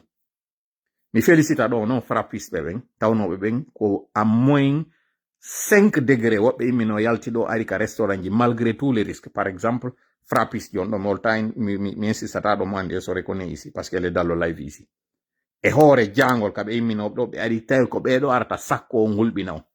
on susata yaade ɗo hande e parc ji. Hiɗo wi non hiɗon gagni avec 86% de suffrage. Kono on yona ɗo hay yimɓe ko hebbina photo. Kono woni yaltude ɗo hanjoni ɓay tun hiɗo wiɗo wondi e dere rankako, hanjoni o hiɗo wiɗo wondi e nawligu, hanjoni o wiɗo wondi e mawnintinare. Ɗiɗo tati non bunnuɗi aduna onon hiɗo wondi e ɗiɗo tati non. Ene onon ko on ɗum hande kadi habbiɗo yo arwajo o. Mi landike on onon ɓe wonɓe nden mojobere ko on ɗo wadde ɗon ko. Ɓe fokkitoɓe no wadde ɗum ɗo fof hiɗo reni ko on ɗon e wadde ɗo kon hiɗon andi pasa pour courir à votre perte. Parce que mi yettike on fi Mamadi ko lanno ɗum. Henana on non parce que ɗon hooli hoɗɗi. Ko ari luttugol wo ko laamu Allah ngon. Ɗum ɗo yoni on haram natanayon détail ji. Puisque non woɓɓe arino ɓe yehi hande ɗo ko ɓe hakkunde Allah hinno e ɓe wona ɓe wiide si anduno. Onon non iɗo reni ɗo ko lutti kon fop inneteno gasa waɗuno tun kuto pop se kuture ko kuto pop waɗi fop mijatano mayan. Padre ɗo en fop no fi affaire padre o yehiri en fop e yii hay vidéo ji woɓɓe waɗi ka explique wowli hay inde makko nden kanko numurudo hande ɗo. Marie Sissoko waɗayno live ka wiyeteɗo ɗon ɗon ko onno ko fakoli ɓe innaynomo fakoli ko onno wiyeteno mo terlen sigiri on arow nu wowla inde makko nden kanko numurudu wowla inna numurudu ko hunde kaari woni e waɗude fop yi ɗum ɗon ɗum empêchali ko Allah hoddiri ko yo waɗo. Padre e yiiɗo deftere mo Frère Tibou Camara waɗi on ka andini ɗon o sanji hay numéro de téléphone fiyota humpodire yimɓe ɓen. Allah huccini e makko fep o hoolaki ha ɗum ma o waɗi ɓay o landama coup d'état waɗa lagi ni waɗata. Ɗum ɗo fof miɗo yiltitanade on fiyo yiw combien de fois on hoolotogo e sikko on waɗata. Yahay ha waɗon mawnintinare waɗon sattere feere waɗon ngayngu salo ɗon nande ko na wolede ko. Mais je vous le dis encore une fois. Hino woodi ko men humpiti ko non on humpitaki. Wallahi si sanzi ko sanzi ɗo kon onon on ala kammo yawton suuɗo ɗon. Mi insiste encore une fois. Koko wonɗon e yiide kan no wadde ɗo o mi sakkitora ɗon toɓɓere nden deuxième point on non mi ataka mo kanko kadi ƴettegol ɗo nange paykum makko kun kanko Ansou Damaro. Mi waɗana on ɗo photo yiyon photo paykum kun. Ɗon no mi waɗu photo on kum paykum mi lando on ɗo. Koko reno ɗon ɗo. Ya fait dey rapidement. Mi waɗa ɗo. Okay. Kondu reno ɗon ɗo e mbodo wongo lengo. Para mbodo wongo dow ngon kondu reno ɗon ɗo. Koko reno ɗon no dow ɗo yetelan ko on ɗum reno ɗon ka sengo dow. Ngo mbodo ngo reno ɗo wongo dow ɗo yanyango moƴƴa fiyo yiwgo kon ɗum reno ɗon ɗon wolnallan tun ko yiwɗon kon ko kullungoy woni ɗo kono yeetelan inde kullum ko yiwɗon ɗon kon ko kullum gotu wawto yiide on yata yiide ɗiɗi ɗi non ko gotu wawto yiide yeetelan kun kullum wonkun ɗo ka tawata live on heɓi ɗo 1h25 minutes ko kullum honku reno ɗon ɗo ɗo non yon jaabo ɗon no wodi kam landani on ɗum anton noon miɗo landino lanɗe tati ka fuɗɗode miɗo landino on lanɗe tati ka fuɗɗode mi jaabike goton e ɗen lande mi jaabaki ɗiɗiji ɗin mi ari ɗo noon kadi mi landike on ko honɗum reno ɗon ɗo ni ko honɗum reno ɗon ni ko yaltiti ɗo kon yimɓe ɓe ninni ko sarire ɓe reni je vois ça qui court rabbit lapin yimɓe ɓen ko ne wiide ko sarire ɓe reni yimɓe ko ne wiide ko sarire reni hoore sondu woɓɓe inni hoore sondu woɓɓe inni sarire woɓɓe inni en canard rajjay ba inni en canard woɓɓe inni pato canard vogel rabbit woɓɓe inni ko reni ko sondu ko dokuwal woɓɓe inni ko sarire reni ko image goto on goy ni ko image goto on ɗon yiide ɗo tanti asi Diallo wi'i or a bird woɓɓe inni a bird c'est dire sondu picca koli woɓɓe inni ko picca koliro canard ou lapin woɓɓe inni les deux Alassane Ba wi'i les deux vous ne pouvez pas voir les deux ko goto yoton figurez-vous onon landiɓe ɗo ɓe on o jaabiɓe ɗo ɓe on fap ko goga wolo ɗon wi'uɓe ko sondu reni ko sondu woni yeeso maɓɓe wi'uɓe ko sarire reni ko sarire kadi woni yeeso maɓɓe fi hon ɗum mi holla on ɗo seede wondema on foppi ɗon mari gonga ine tele gonga goto heɓetake e piwon gotum ko se ndaari ɗo ni e waɗi ni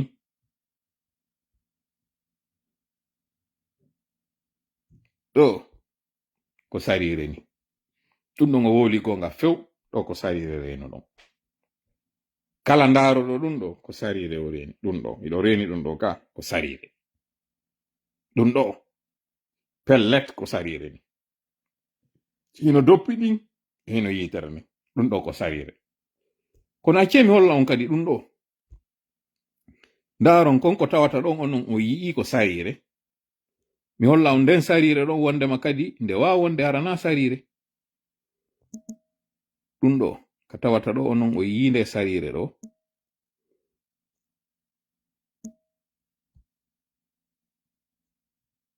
ndaare ɗo kadi kon ɗum reno ɗon ɗo ɗo o yii hande kadi ko sondu reno ɗon ɗo kom faala wiwde ɗiɗo ɗiɗi no mo kala e muɗum ka woni ɗon hara no reniri wa gonga mum on mo kala si ndaari ko gonga mum on yiyata kamone yewde ɗo ni woɓɓe no reni ka haala an ɗo ko perte mi woni e waɗude mi tonga yo woni woɓɓe no reni nde yewtere an ɗo ko senirde mari gonga woɓɓe no reni nde yewtere ɗo ko mene o mari gonga eno ɗo kam hawtindirde ɗon ɗiɗi ɗino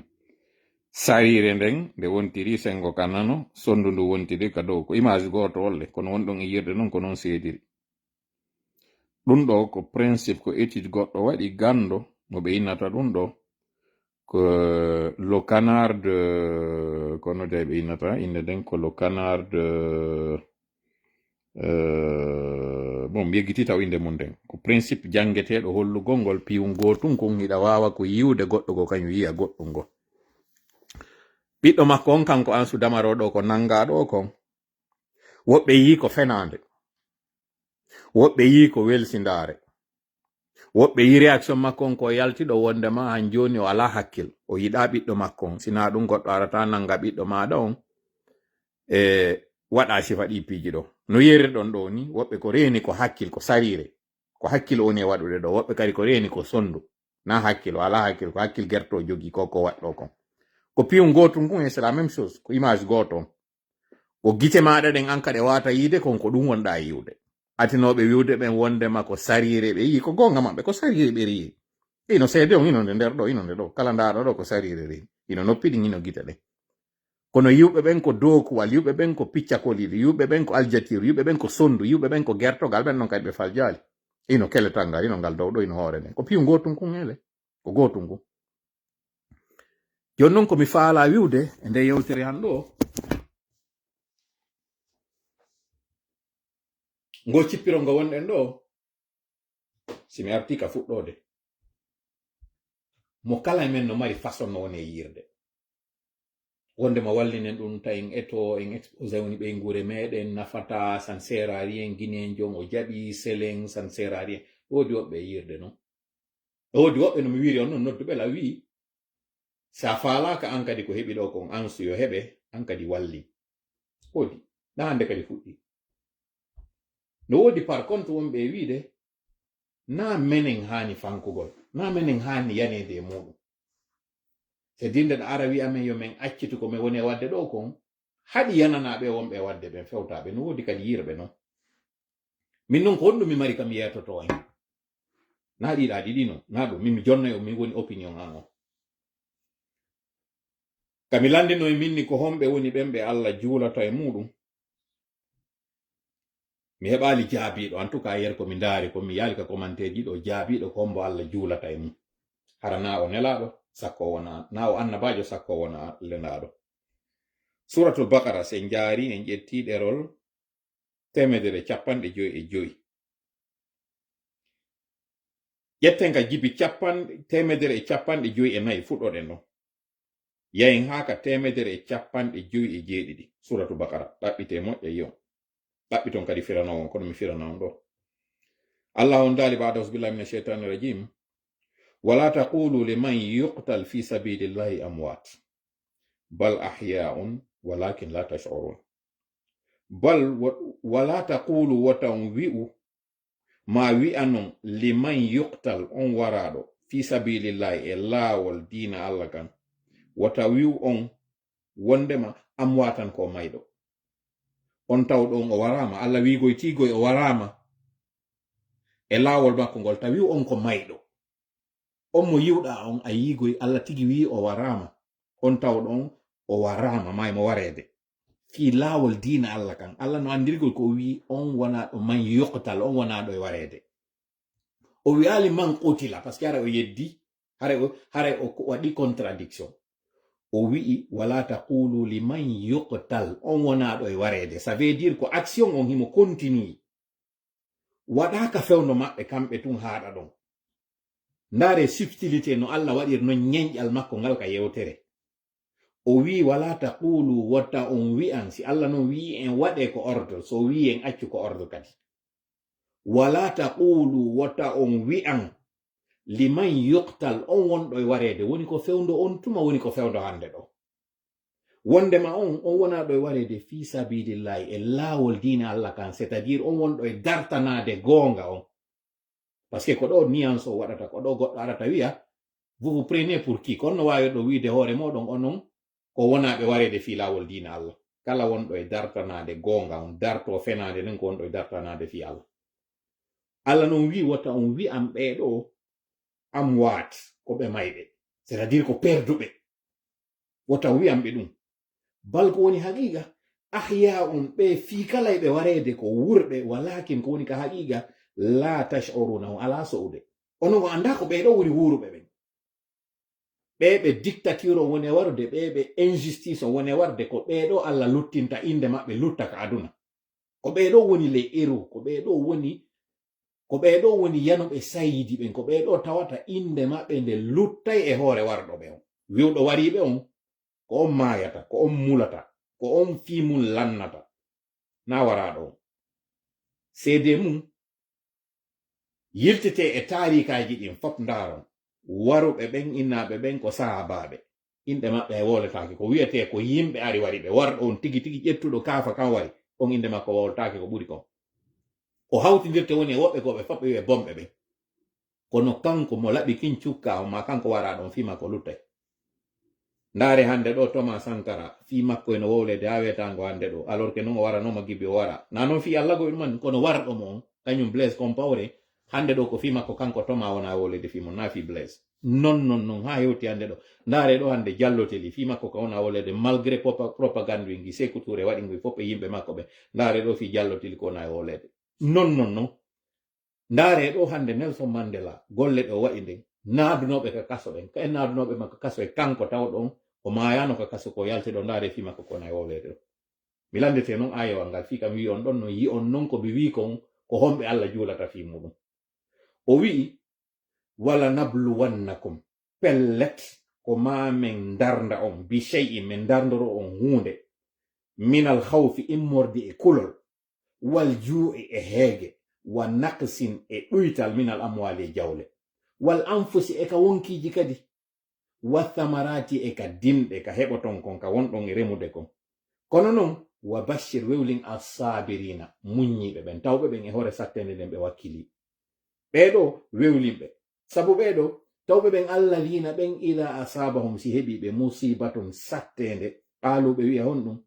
inna no menen lillahi ko Allah jeemen wa inna no menen noon ilahi ko faade makko raji ona woni kamen yiltoto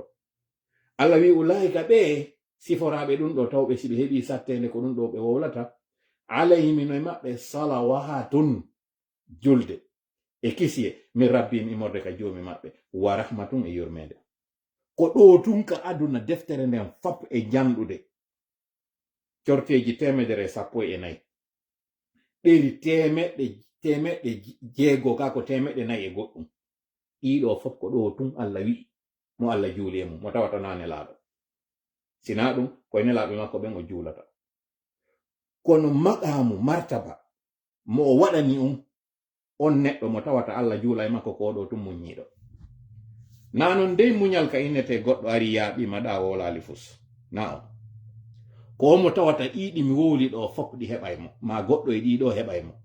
o fewta Allah o fawo e Allah ɗon ko ɗo Allah woni ko juulata e muɗum mi fillito ndara hoore ma a tawa ɗon wala nabluwannakum pellet mamen darndoro on bi shay'in hunde ko tawata ko seeɗagoy mi waɗanta on minal amwali ka ɗuytal mbuuɗi shay'in minal khawfi kulol ngol taw ngol kulol ngol marɗon ɗo ngol kulol 604 page merci beaucoup Boubacar Kouya-Bari 604 ɗeri temeɗɗe jeego e nayi e nder ɗiɗo fof ko ɗum ɗo tun woni e nder tombere deftere nden fap kayre ɗuɗude ko nde tumbere ɗo tun Allah wi juula e goɗɗo mo tawata na annabajo sakko wananelaɗo ko o ɗo tun o tawɗo ko muññiɗo Allah kadi non ina wonde yimɓe ndan inna allaha ma alladina taqaw walladina hum muhsinun e inna allaha ma sabirina on waɗi mo feere kanko tun c'est dire on muññiɗo ɗo e hoore sattende nde tawata ko fi Allah no waɗani o ɗo VIP e hoore VIP ɓe ɓen ulul azmi kañum kadi mina rusuli jowoɓe ɓen Allah ko honɗum wiɓe ko azmi ulul azmi ko honɗum woni azmi ko détermine gongol woni gongol déterminé hara piwon si kon heɓima ko kon satti woka kon satti hiɗa woni ɗon déterminé e makko ala yiltitade e nder annabaɓe ɓen VIP maɓɓe kanno ton ko ɓen jowoɗo ulul azmi komi falama yude musidɗo nangegol kumpay kon ansu damaro ngalɗinalan jowalan kulɓinalan mi fillito sa nanali moƴƴa ko mi wowli ɗo ko nangegol kumpay kon ngalɗinalan par ce que miɗo habbi la même chose johalan par ce que mi ngalɗintal johalan ko ɓeyde wadde ɗon ko mi habboraki ɓe goɗɗum ko tawata minna e ɓe hiɓe maren hakkil fi mum ɓe ala hulɓinalan kadi par ce que miɗo ko hoore an ti taw mi adori min hoore am mi wonɗo yewde ɗo on miɗo waɗi ka hakkilan min tigi komi exposé min wonɗo e ɗumannade on ɗo ça je le sais j'en suis conscient et puisque non komi conscient e mum mi wona e bralle mi faala an kadi ya jogo ki hakkil woti ɗon hara wonali e bralle par ce que ɗum ɗo accata hiɗen deƴƴi nomi fuɗɗorno noon ka live sa sikki ko ñubagol ñobbo fanka fallidira juuɗe accinta ɗum ɗo maali hollima ɗo ko wondema ɗum accinali sina ɗum o yewtuɗo ɗo andini fulɓe ɓe maali a memmintino ɗiɗi e tati tun ɓe itta e mbuuɗi ɓe itta e jawle ɓe muññi ɓe jaɓatano piiri dede ko seeɗaɓe maɓɓe immi wi'i vayke ɗum ɗo yaltoy wo mi wakkilike min yehi ko ɓeeɗo hande ɗo woni e menasude on régime wonnoɗo ɓe soñjude ko ɓeeɗo tañƴinale itta e mone on na an o jooɗiɗo ɗo e potiwoye ma jooɗiɗo e suudu ma jooɗiɗo e kulol ma sikki ɗum dandete a daɗata menen ɓe sikkuɗon ɓen ɗo ko menen woni e faljere nden menen ɓe sikkuɗon ɓen ɗo ko menen woni exposé nous sommes plus en sécurité que vous menen ɓe sikkuɗon ɓen ɗo ko menen woni exposé nous sommes plus en sécurité que an a anda nu parce que na e Allah fawiɗa ko mi jaabikema nanen mi landikema mi jaabikema ɗo ko homɓe woni ɓen ɓe Allah juulata e mon ko ɓen tawoɓe ɓen si sattede heɓiɓe ɓe wiwde innano menen lillahi ko Allah jeemin wa innano menen ilahi ko faade makko raaji una woni ko min ruttoto c'est dire si a waɗi ka hoorema ko an jeyi wonki maɗa kin ko an dandi hoorema ko an hisinta hoorema a jogitaki konngol ngol wondema ko Allah jeyima par ce que si a wi inna lillahi konko tawata si en fop en nani fatunde ko ɗum wowleten kono en anda ko firi ko par ce que ɗum ko firi ko wondema ko mayde ɓuri wiyede no ɓuri ko hulɓinade kum si kunɗo noon heɓima ma heɓi siɗɗo ma a wi inna no menen lillahi ko Allah jeyi men c'est à dire konko waɗi ɗon c'est dans l'ordre des choses ko Allah jeyi min kanko jeyi wonkikin wa inna no menen noon ilahi ko faadema ko raaji una woni ko min ruttoyto siɗa waɗi nde finde ɗo jogitinde wondema wonki maɗa kin ko Allah jeyki nyande o faala o ari tanayki a waɗay ɗum ɗo e hoorema waɗa ɗum ɗo e mawɓe ma waɗa ɗum ɗo e ɓiɓɓe maɗa waɗa ɗum ɗo e ɓeyguli ma waɗa ɗum ɗo e yimɓe maɗa ɓen fof awlata fus goɗɗum majjintama yo non combien de fois c'est des bêtes c'est des cons wonɓe wadde ɗum ɗo ɓe et je vais me permettre celle là ko ɗo tumi hollata duppande ɗum kadi na duppande juuti ko fiyo mi kirɗin ko andirton ɓe ala hakkil ko ɓe woni waɗirde ɗum ɗo ko fiyo men rekil ko fiyo men hulu d'accord joni noon koko ɓe woni waɗde ɗo so ɓe marno hakkil bete ɓe wiyayno ok faatu ñeloy o yaafola mi wola ende makko nen ɗo miñam makko no mutina e yika o yalti ɗo o excuse o waɗi vidéo o wowli few o inni vraiment yo numurudo accammo yo bala en accammo tawi yo naali o yehi o ƴetto e engagement on ka suudu Allah fi andir ton bonki maɓɓe kin si yo yaw o ƴetto e engagement on ka yeeso suudu Allah wondema o wattata o waɗitata hande kadi o bonna par ce que ɓe andi valeur ko ɓe jonna kon ka nder ɓe ngure maɓɓe fi wondirgol ka Allah hiɓe andi kadi laabiji buy o wino mi atakita kaari mi waɗiti ƴoyre maɓɓe nden ɓe wakkili ha o hewto ka suudu Kaaba fiyo ɓe andu hande kadi on ɗo waɗitata few ɓe naɓmo ka suudu Kaaba o ƴetto e ton engagement on yeeso suudu Allah ndu e en passant hajja faatu e andu on engagement mo yawɗa ƴetto e ɗo sa t'engage à rien ko ɗum waɗi noon simi landi ko on ɗum woni konko Allah ƴetti halfini pelle ɗen halfini leydi ndin halfini kammuli ɗin ronki wawde honnude ko on ɗum woni ɗum ko wiyete kon al amana Allah on daali baada ausbillahi mina cheitani rajim ka deftere makko inna aradna al amanata ala samawati wal arda wal jibala fa abayna an yahmilnaha fa hamala al insan inna al insana kana haluman jahula hay so tawina noon ayewal ngal haray ngal ardiri mais c'est à peu près comme ça no wawa wonde hara mi faljino mi addiri noon mais c'est à peu près ça inna no menen aradna men fewtini men suɓini fewtini innugol ngol a ƴettay ka a ƴettata ko ɗum woni arad ko innugol a fewtini goɗɗo goɗɗum ene ça t'intéresse ou ça ne t'intéresse pas a ƴettay ka a ƴettata ko ɗum woni ard al amanata ko wiyete kon hoolare ko wiyete kon gomɗinal ala samawati e pelle ɗe mi wi hino no kammuli ɗin hino on ƴettay wal ard e leydi ndin wal jibala e pelle ɗen Allah no ƴetti ko ɓuri janɗude kon tun o waɗi ɗo o wiyali en ɗo ndiyan ɗan o wi leydi ɗin ka tawata ndiyan ɗan no tawa ɗon o wi kammuli ɗin geeɗi ɗi no andirɗen ɗiɗo e janɗude hoore muɗum o ndaari kadi noon ka leydi ɗo ka jooɗiɗen ɗon o ƴettani en ɗe pelle e janɗude majje o yini ɗiɗo e mawnude Allah fewtino ɗiɗo ko inete kon hoolare ko inete kon engagement ko inete kon responsabilité ɗiɗo fewtina kono ɗiɗo foppe sali ɗi wi'i min suusata Allah min townata ngal dongal ɗo min townata fa abayna ɗiɗo fop ɗi huli ɗi sali an yahmilna ha fiyo ɗi rondito ko yiyete ɗo nde hoolare fa hamala hal insanu neɗɗan konki san kanko ari o ƴetti o rondi tekkere o ɗaɓɓali ko ari o ƴetti o rondi ɗo o wi min suɓinelan kono ɗum ɗi suɓinano ko ene on gomɗinayi Allah ka on yedday mo ɗiɗo ɗi wi Allah tarondi men ɗum yawgol ngol ha tawata ko menen suɓoto ko honɗum e mum me waɗata menen min suɓi ke yo tawgol ngol wata suɓi men. Le fait de ne pas choisir c'est aussi choisir et le fait de choisir c'est déjà renoncer. Mi fillito nde yewtere ɗo ɗiɗo ko andugol e majji ɗi dolna ha ka tawata ɗi wawai résistoyde ɗi adda ɗon tun ɗi wi Allah tawa ɗumen en alhaali ɗon mo tawata si min bonni min naata yiite si min waɗi ko moƴƴi min naata e aljanna tana dumen e ɗon menen min suɓi ka waɗu men ka gomɗinɓe ɓen. Mi arta noon e yewtere nden kanko Fatou ñaloy ko moni e wolde kon on choix mo ya waɗina ɗon c'est un choix qui langage pas ko kanko suɓino ko ɗum kañum kadi goye neɗɗo on toujours tuma o suɓina o malheureusement o suɓoto il prend la mauvaise décision malheureusement. Sina ɗum CNRD Arno Fodi en fo wondema ni lui ni aucun membre du gouvernement no sera candidat kaɓe bonni ndin aadi no ya andu konko ɓe naɓma ton makka ɓe ƴettima aadi santangage rien. Jon noon simi arti continuigol yewtere an nden oɗo o yehi o waɗoyi ɗum ka suudu Kaaba gibi o arti o yennali Mamadi o yennali nene Mamadi o yennali kaw Mamadi o yennali baba Mamadi o yennali goto wonɗo ka CNRD moɗon miñam makko jiwo mo nandi e mum dogidi e maɓɓe ƴawri joldi immersion ko waɗa ɗo kon fof ko kanko e maɓɓe waɗiɗi ene ɗum waɗi ɓe hettimo kanko Ousmane Ñeloy ka live on heɓi ɗo 1h46 minutes ɗum waɗi ɓe hetti miñam maɓɓe koko ɓe waɗi ɗo kon fof hombo andi honɗum e honɗum ɓe waɗi mi anda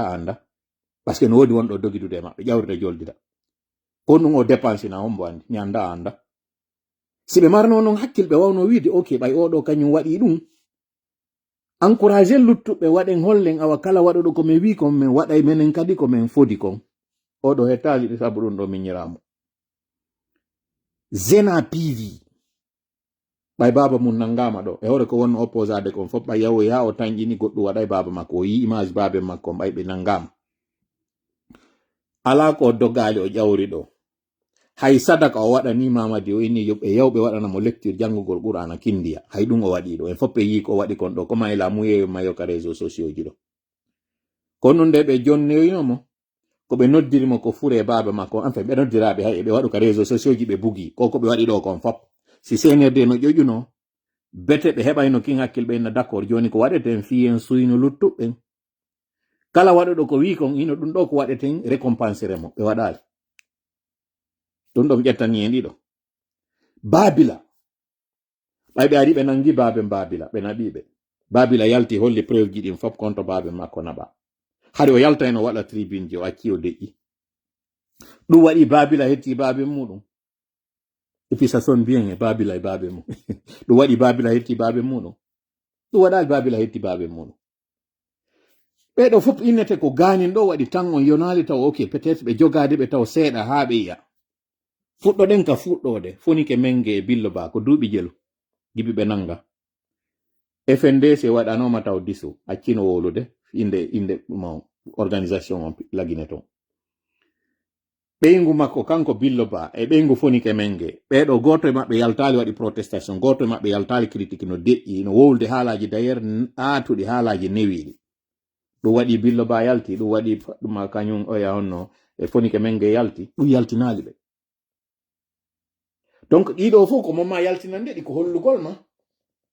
dictature sa jonni hondu nun ɓe landade jungo ngon sa jonni jungo ɓe lando jungo ngon fof ɓe landade newre nden sa jonni newre nden ɓe lando jungo ngon fof sa jonni jungo ngon ɓe lando balawal ngal sa jonni balawal ngal ɓe lando ɓernde nden ka ɓe landi ɓernde nden hande kadi ko hoore nden ɓe faala ko ni dictature oy par contre dictature ko rapport de force andi ko si ɓe waɗima paw waɗaɓe paw si ɓe ari ɓe inni ɓe faalama nangude ara e hollaɓe ko maygol faalaɗa ko nun yaroton ko hoore ɗum ɗo wawoton famotirde psychologie ko innete kon prise d'otage no waɗede sa yehi ɓe jannima fimum ɓe yetotoma catégorie ji ɗin ko onno ɓe yettotoma on tawa ɗon ko hombo négociété muɗum ko honno kan négocier to ɓe yettoma on mo tawata si o nangima goɗɗo mo tawata ɓenna si ko bobo o nangi par exemple paykun ko ɗum ɗo e ɗum ɗo woni méthode mo warrata on e makko si ari o nangi nawnuɓe laptani so ari e laptani ton ɓe yettoma chance ji ɗi marɗa ɗin laptani on ɓe yettoma ko nawnuɓe jelo won ton ko nawyuɓe jelo won ton ko noon ɓe waɗirta calcul ji ɗin si ɓe ari e juulirde ɓe waɗi koyinte kon on PO mi abréja haray on faami ko ɗum si ɓe ari ɗum ɓe yettoma ko psychologie CNRD non no andi parce que be jangi fimo wana groupement de force spéciale on be jannaybe si be arini e makiti be ari be nangi be nga makiti konno be calculirta fi minimise go risque ji din be jannaybe dum fop ko jangete sivela non mo ko moni wolande on do hollugol on ko ka hakkil goddo piete piiji din fo ko mental ko kon don yide do ko gere hore wona wadede onon o rena mene meden piridere do ko non o rena ngom piro onon ko reno do meden arde me wowla 1 heure 2 heures 3 heures wadobe be yontere den kala an soirée wala bimbi wala nyalol ma wala kikide benito ala wala bimbi wala nyalol ma wala kikide be wada dum do 7 jours dans la semaine o ya honno tijani ara wada video e mun kupa nata jodo ka otwal wowla do ara ka suudu wowla dum do kupa dum do wada dum onon ko do reno don onon ko reno do meden dabbude mbudi ko non o rena psychologie won do baaw mudum mi holla ma non o psychologie do eli kamano non par contre o mo negotiali on do minalde kan kadi bay o yalti o negoci o hetti biddo makko mais o moy no wodi ko perdali ko woni ko perdali dengal makko ngal o perdali ngal dignité makko o perdali mo engagement makko o perdali mo on do mo joggimo o do non kadi goddo jattata mo be way hande do addano de mo yaltana mo do photo bibbe makko ben ka wara be burtay mo woni galvalise de parce que hande kadi si konko be jogino don no wawno wadde jemma o immo o calcula ene est ce que mi négociata hande do woni lebbi didi hande woni lebbi tati est ce que hande kadi ray dum ala hande kadi ko kanko hare buri mardi avantage hore mabbe parce que hande kadi go'o si hanki mo wadi don non kippirongol parce que inama ko eli kamano hande kadi mo wadi de pippirongol parce que ko vengeance o woni wadi hande kadi be wari mo biddo ayi non konto woni complicade et plus ça dure plus ça devient dur pour eux c'est pas pour nous mindo pour le moment goddo no ay mi wiide acci tu go cippiro parce que goddo wadali ma goddum tu comprends mais nyande non goddo wadi mi goddo wo hebi goddo ngan hande kadi hare goddo wata arde wi'ammi wallingo cippiro parce que hande kan no wodi hare ko mi justifiera o wari kari an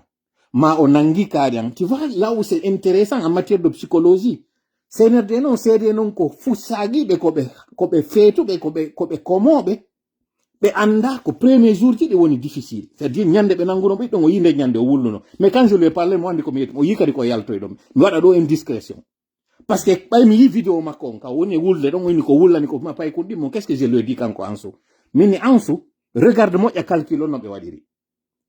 be nangi be do fobbe wayi be de'inde ko no bay be nangi eli be makko be eli ko ndo wi o wi babila jeya babe mum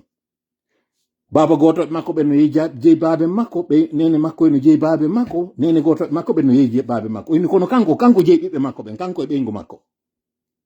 puisque non nene mabbe makko no forta tere mabbe kanko andi kon bette si be do fop warama hare kanko mo wayi mo yarli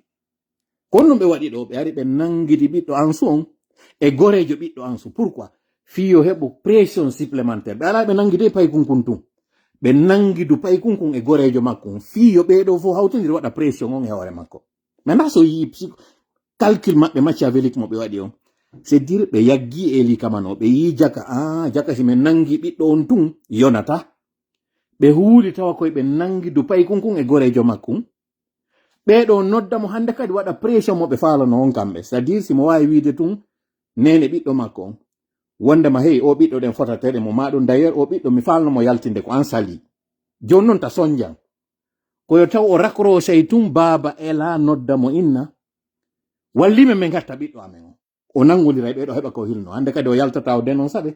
hande kadi o hebi ka o hilno be fawimo comme si dun do yonalo yikadi ko be yaltino don tribune kabe yoyi hande kadi be jetti murandum be fawidindu e chondi fiyo ya o porto ya plainte e justice mo tawata o wi'a ko dum do be wadi mo be heba non hande kadi no be yira on tere be heba ko be jonna mo ka o hilno c'est psychologique ko dum wadi si mi yetino frère Tibu si be nangi hande mawbe maada be jango wadum pire ko wonno da wadde hankin kon et la vie continue e ko non comme psychologique kan mi jogi et on non o sanzata no mi wiri on non et plus ça dure plus ça devient dur pour eux et moi je deviens encore plus dur on famika ko jour ji arani din ko din do woni critique mi yeto non dum don fop onon fret dini en fop jogo don mentalité do ko psychologie mi on e yewtude nyande wadi de uppon ko don marda tristesse ko don immoto da wi'a ko no wi ani be ndari ko madi ko dum calcul don be andi non les premiers instants din ko di do won déterminant ko di do wadata erreur mun ko di do ka jettata bonne décision on si di wadi non don erreur la pi erreur mo wadata on ko be wadu tun upp immo da réagir ça no réagit pas C'est purement psychologique parce que kodo wadata erreur. Prends-le d'abord que ça devait arriver. Aujourd'hui, c'est arrivé. Bon débarras. On passe à autre chose. Parce que si hankin nungi da waɗanno yiɗi si mi waɗi ɗum ɗo waɗi hande kadi. Andi ɗum waya mayde. Ko hulatande ko handa hande kadi a daɗatande. Si andi a daɗatande hande kadi a hulata. Koko non ɓe puusi ɓeɗo maali ha hande kadi tawa ɗo goto e maɓɓe hulata. C'est la même chose CNRD woni wadde ɗo. Mais ils ne comprennent pas au message en ɗo. Malheureusement, ils ne voient pas la radicalisation qu'ils sont en train de faire. Parce que kumpay kun ansuɗo kun ala wadde goɗɗum ala wadde gon. Et d'ailleurs pire pour montrer que combien de fois ko feetuɓe ko sifa o erreur ɗo kadi ɓe waɗinno padre. C'est-à-dire si maɓɓe faala liɓudema o ko wonɓe ɓen takkoma waɗata décision ji action ji tawoji ko hay yiɗunoɓe maɓɓen hankin ɓe añete. Hande kadi noon ti perd tout sottien. Ko ɗum waɗi si min ni Mamadi il est déjà dans le passé. Parce que ɗum ɗo ko wona waɗirede c'est pour que le jour ɓe waɗimo cap koye taw goto wiyatamo modi c'est triste ce qui lui est arrivé. Aller jusqu'à s'attaquer à des enfants innocents qui n'ont rien fait, c'est la stratégie des 3I. L'induire en erreur, l'isoler et le rendre impopulaire. Voilà les 3I. C'est les mêmes 3I qui ont eu raison sur Padre. Et aujourd'hui, les mêmes 3I sont là sur Mamadi. Malheureusement, c'est des gens à qui il dit qu'il a confiance. Des gens qui sont en train de lui dire c'est la bonne idée, c'est la bonne solution. Ce sont eux qui sont en train d'œuvrer pour qu'il tombe. Regardez, même certains communicants qu'ils ont négociés, qui étaient à l'étranger, qui sont revenus, qui sont en train de communiquer. Regardez le langage radical qu'ils ont. Je ne vais pas nommer, mais vous connaissez ceux qui étaient à côté, qui disaient des choses contre Mamadi, qui sont aujourd'hui en train de communiquer en faveur de Mamadi. Regardez les discours qu'ils font. Demain, dans le futur, lorsque ce régime-là, et ça c'est dans un avenir très proche, Inch'Allah, lorsqu'il tombera, ces gens-là ne feront que dire que nous étions avec vous. Qu'en réalité, ce que nous faisions là, c'était dans votre bien que nous le faisons. Ça, ils s'adresseront à nous pour dire, c'était notre seule façon de vous aider à le faire tomber. Tous ces discours haineux, toutes ces sorties caustiques que nous les faisions pour le rendre impopulaire. C'est ce qu'ils diront. Et vous voyez ça, et vous laissez passer, comme si vous étiez aveugle. Vous pensez qu'ils font votre affaire, alors qu'ils font contre vous ce qu'ils sont en train de faire. Et c'est dommage. Vous ne pouvez pas cacher le soleil par la paume de vos mains. C'est impossible. Aujourd'hui, cette affaire d'Ansou Damaro, elle est devenue internationale. Toute la plupart des représentations diplomatiques ont aujourd'hui le dossier de cet enfant. Ce que le CNRD a fait. Et ça vous décrédibilise. Vous êtes en train de faire des démarches pour que Mamadi soit reçu en pompe en France. Vous pensez que le président Macron, avec la situation actuelle de son opposition, sa popularité qui est en chute, il va encore prendre ce risque-là de s'afficher avec Mamadi, avec des images d'enfants kidnappés, d'activistes de société civile kidnappés, certains cadavrés. Vous pensez que lui va être fier de s'afficher avec vous? Vous pensez qu'eux, ils ne travaillent pas pour qu'aujourd'hui vous soyez débarrassés, qu'on se débarrasse de vous? C'est ça en fait la preuve de l'inculture et la preuve de la bêtise. C'est tout ce live, je l'ai fait pour vous dire quoi? Que vous courez à votre tête. Sincèrement. Et vous n'allez pas du tout nous intimider. Au contraire, vous ne faites que nous requinquer, vous ne faites que nous ragaillardir, vous ne faites que nous rendre radicaux, de plus en plus. Parce qu'aujourd'hui, cet enfant d'Ansou Damaro, je le vois comme étant le mien. Je me dis que si vous avez les moyens, c'est comme ça que vous allez faire à mes enfants. Et donc, par conséquent, je suis solidaire encore à lui, Ansou, plus que j'étais solidaire à lui. Parce que maintenant, ce n'est plus Ansou que je regarde. Je regarde son enfant et par lui, je vois mon enfant ou mes enfants. C'est ce que je vois. Donc, vous voyez. Par contre, vous, même vos propres enfants ne vont pas tolérer. Même si vous les prenez, vous les mettez dans une situation où ils sont dans le confort. Mais entre-temps, l'opinion, qu'est-ce que l'opinion va dire de vous? Qu'est-ce qu'on retiendra de ce que vous êtes en train de faire? Comment on vous jugera sur ce genre d'actes? C'est tout simplement lamentable. C'est tout simplement regrettable. Et vous voyez ça? Et vous pensez que vous êtes en train de faire bien. Non, au contraire. Moi, c'est juste parce que je n'ai pas du temps du lundi au mercredi. Sinon, j'allais même augmenter mon rythme. Parce que comme je vous ai dit, je vous ai cité le verset du Coran. Que Dieu a dit dans la sourate 1, Bagara, la vache, aya 154 à 156. Allez lire là-bas. Si vous n'avez pas la version arabe, allez lire la version française. Elle vous dira. La seule catégorie de personnes sur lesquelles Dieu priera, comme il le fait avec ses prophètes et ses messagers, ce sont ceux-là qui endurent, les endurants, as-sabirin. Et nous sommes endurants. Nous sommes dans cette endurance-là. Et la première des épreuves qu'il a citées, c'est la peur.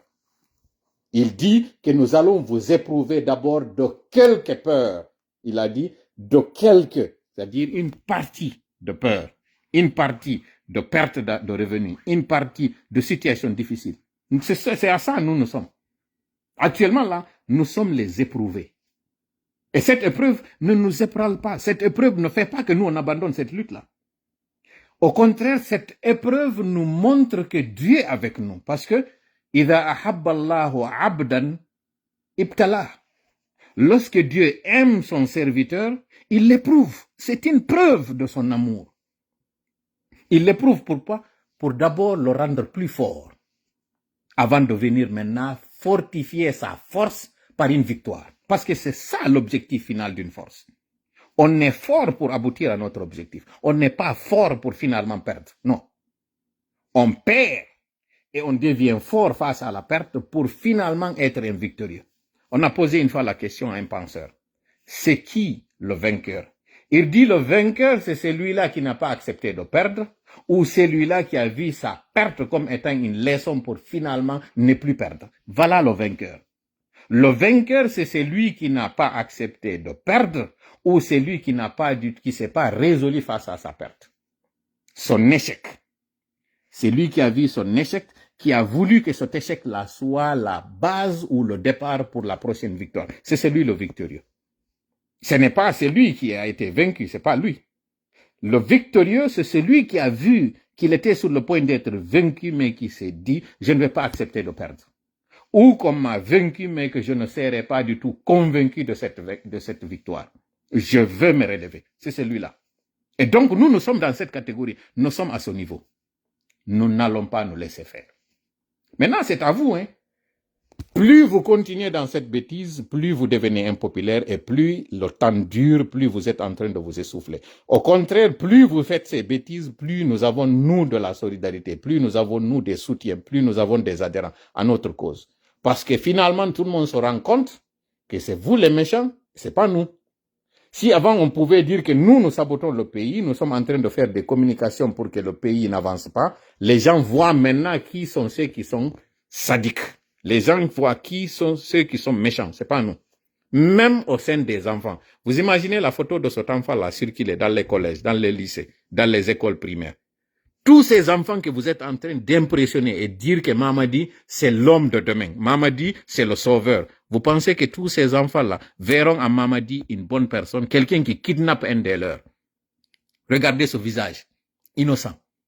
Vous pensez que les enfants ne se solidariseront pas à lui? Et comptez, il y a combien d'enfants aujourd'hui? Combien de foyers guinéens? Combien d'enfants à l'étranger et dans le pays? Toutes ces personnes, même ceux qui ne sont même pas guinéens, même pas africains, lorsqu'ils sauront à travers les médias internationaux qu'un enfant nommé Mohamed Damaro a été kidnappé par un régime dictatorial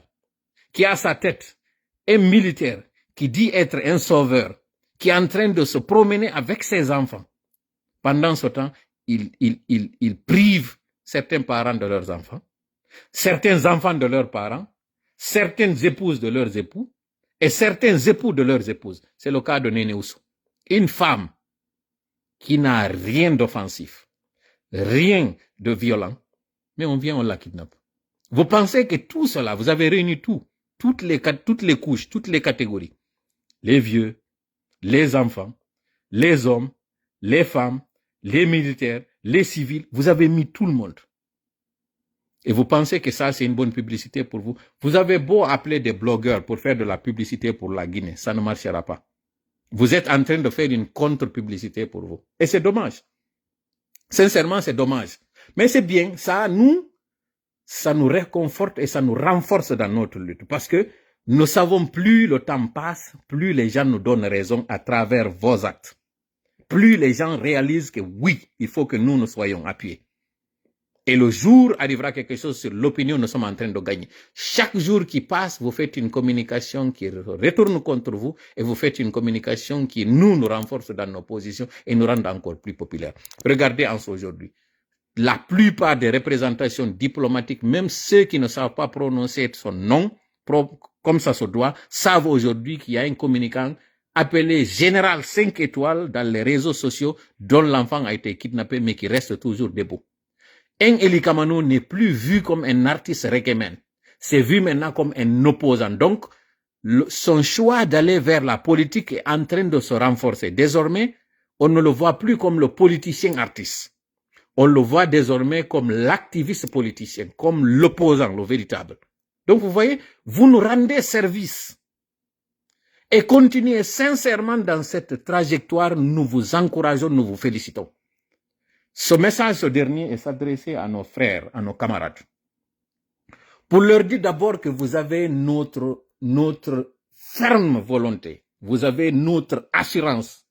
et vous avez notre, j'essaie de trouver l'expression, vous avez notre ferme engagement. Si vous avez des craintes, des doutes, des inquiétudes sur notre position, que nous allons lâcher prise, que nous allons abandonner cette lutte, sachez que nous sommes encore plus déterminés. Ça, c'est d'abord la première des choses. La deuxième des choses, nous vous appelons encore à être plus forts que nous qui sommes au devant. Vous que nous vous avez mis au devant, nous vous appelons à resserrer les rangs, à les renforcer, à être encore plus déterminés que vous étiez.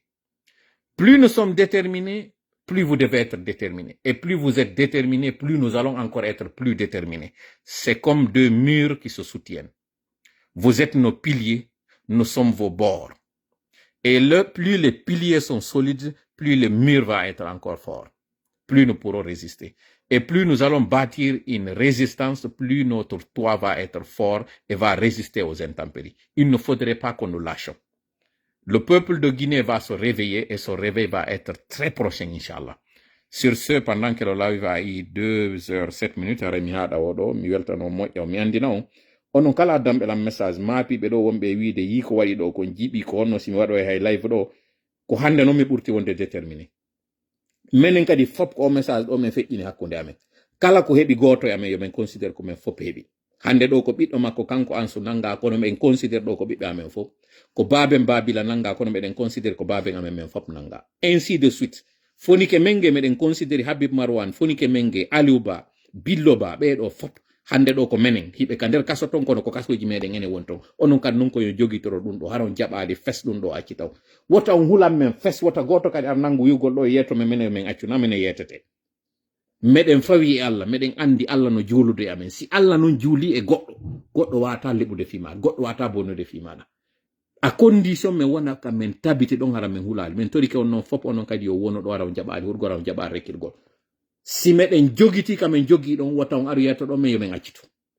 so wata men ɓeydanade kamen jogiti ɗon wata goto arina ɗo de accu min ɗum ɗon ko waɗunom ɗo marno goto wonno mi humpodirde mum siɗɗo an ka nder famille ton ɗum ɗo waɗa tun mi bloki mo kono ɗon mi heddornomo tawayno si mi falama humpodirde e goɗɗo nder ton min nayi on ɗon on ƴettuna ɓanalan téléphone ma ɗon mi humpodira e kaari ɗum ɗo waɗu tum ɓay miɗo andi no kasa ɓe rewa e makko ɓe yetomo accu mi bloki mo hande ɗo hande kadi dambe ɗen fop mi fermi dambure ɗen fop hande kadi donc haray kaari sa ese ilan hendagol ay tawi feƴƴali si te bloqué yafuɗa Allah no parce que goto wonata ɗo on source de pression e hoore an ɗo fi ɗum ɗo no mi wir noon encore une fois Allah wi'i wota on sikku ɓen wonaɓe warede walde waraɓe ɓen wonaɓe warede ɓen ça veut dire no continue ko fi'lun ko mudari ha wetango ande ɗo no continue wota on wi'u ɓen wonaɓe warede fi lawol dina Allah kanko mayɓe wota wi'u ko ɓe fetuɓe wota wi'u ko ɓe hayruɓe wota wi'u ko ɓe ɗaytuɓe wota wol ɗum ɗo e hoore maɓɓe par ce que so woli ɗum on anda ko wuruɓe ko woni onon on so'ata on anda ko ɓeɗo woni wuruɓe ɓen fi hon Allah ko e maɓɓe waɗi ngal gomɗinal ngal o waɗi ngal tawata ko sabu ngal ɗon e ngal muñal ko ɗum waɗi so acciri jama o jon non o suɓini en hakkude gomɗingol mo e reddugol mo neɗɗo on kanko o suɓi ke ƴettugol ɗiɗi non hande kadi la le choix. Nous nous avons le choix. Pelle ɗen ɗe jaɓali choix, kammuli ɗin jaɓali suɓinegol, leydi ndi jaɓali suɓinegol, ko neɗɗo on jaɓi suɓagol. Allah no wi hon ɗum innahu zaluman jahula.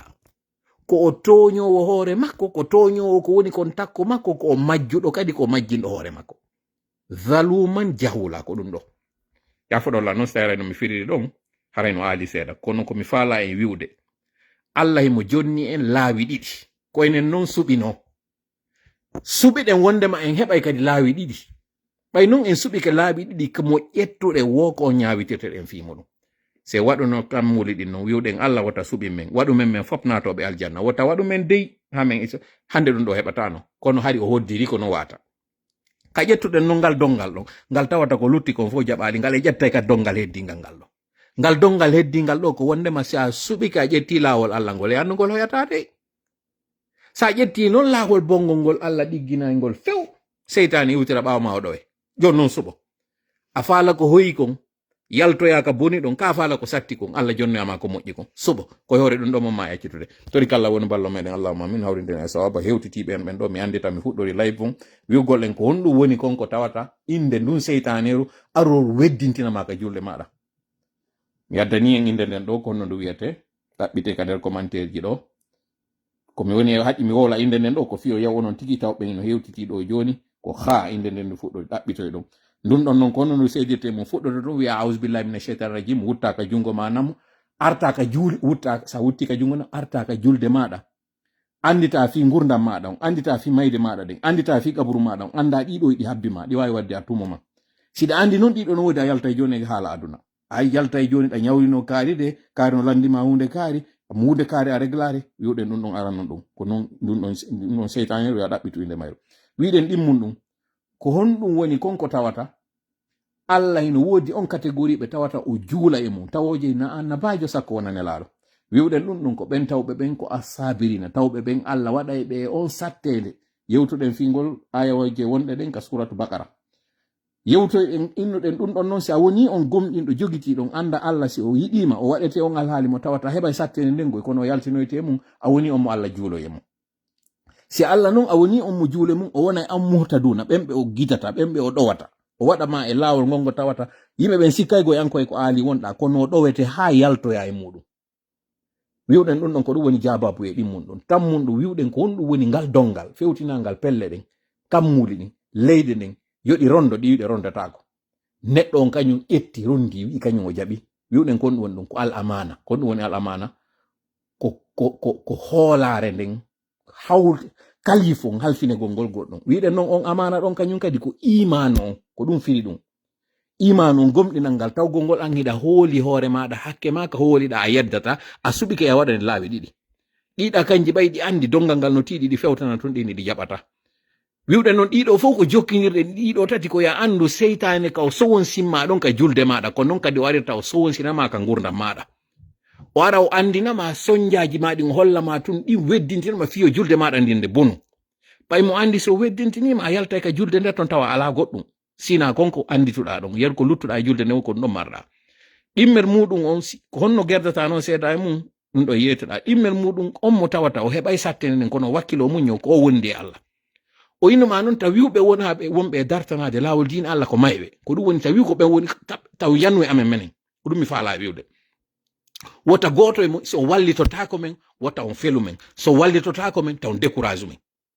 on décourage men tun o naati ɗo wala taqulu lilladina yuqtaluna fi sabilillahi wala taqul aywa ngal acce mi ɗaɓɓita ngal ɗo tami wolu ɗo komi woli ɗo mi woli ɗo o tawatara mi falji e muɗum ɓay no mi wiri noon mi jaaki few wala taqulu wotan wu liman yuqtal wonande ɓen wonɓe e warede ma on wonɗo e warede fi sabilillahi lawol dina Allah kan amwat ko mayɗo ma ko mayɓe taw wiwɗum dey wota on ari yanon e amen dey ko ɗum mi faala wiwde wota goto e mo yanu e amen so wallitotako men encore une fois so falaka lundade ko wiya ɗo ko accite men so wallitotako men taw goɗɗo ari yana ɗo e amen yandi ko ɗum ɗon men komin ton won Allah won balla men Allahumma min hawdi en sawab Allahumma min Allahumma salli ala sayyidina wa sallim wa assalamu aleykum wa rahmatullahi wa barakatuh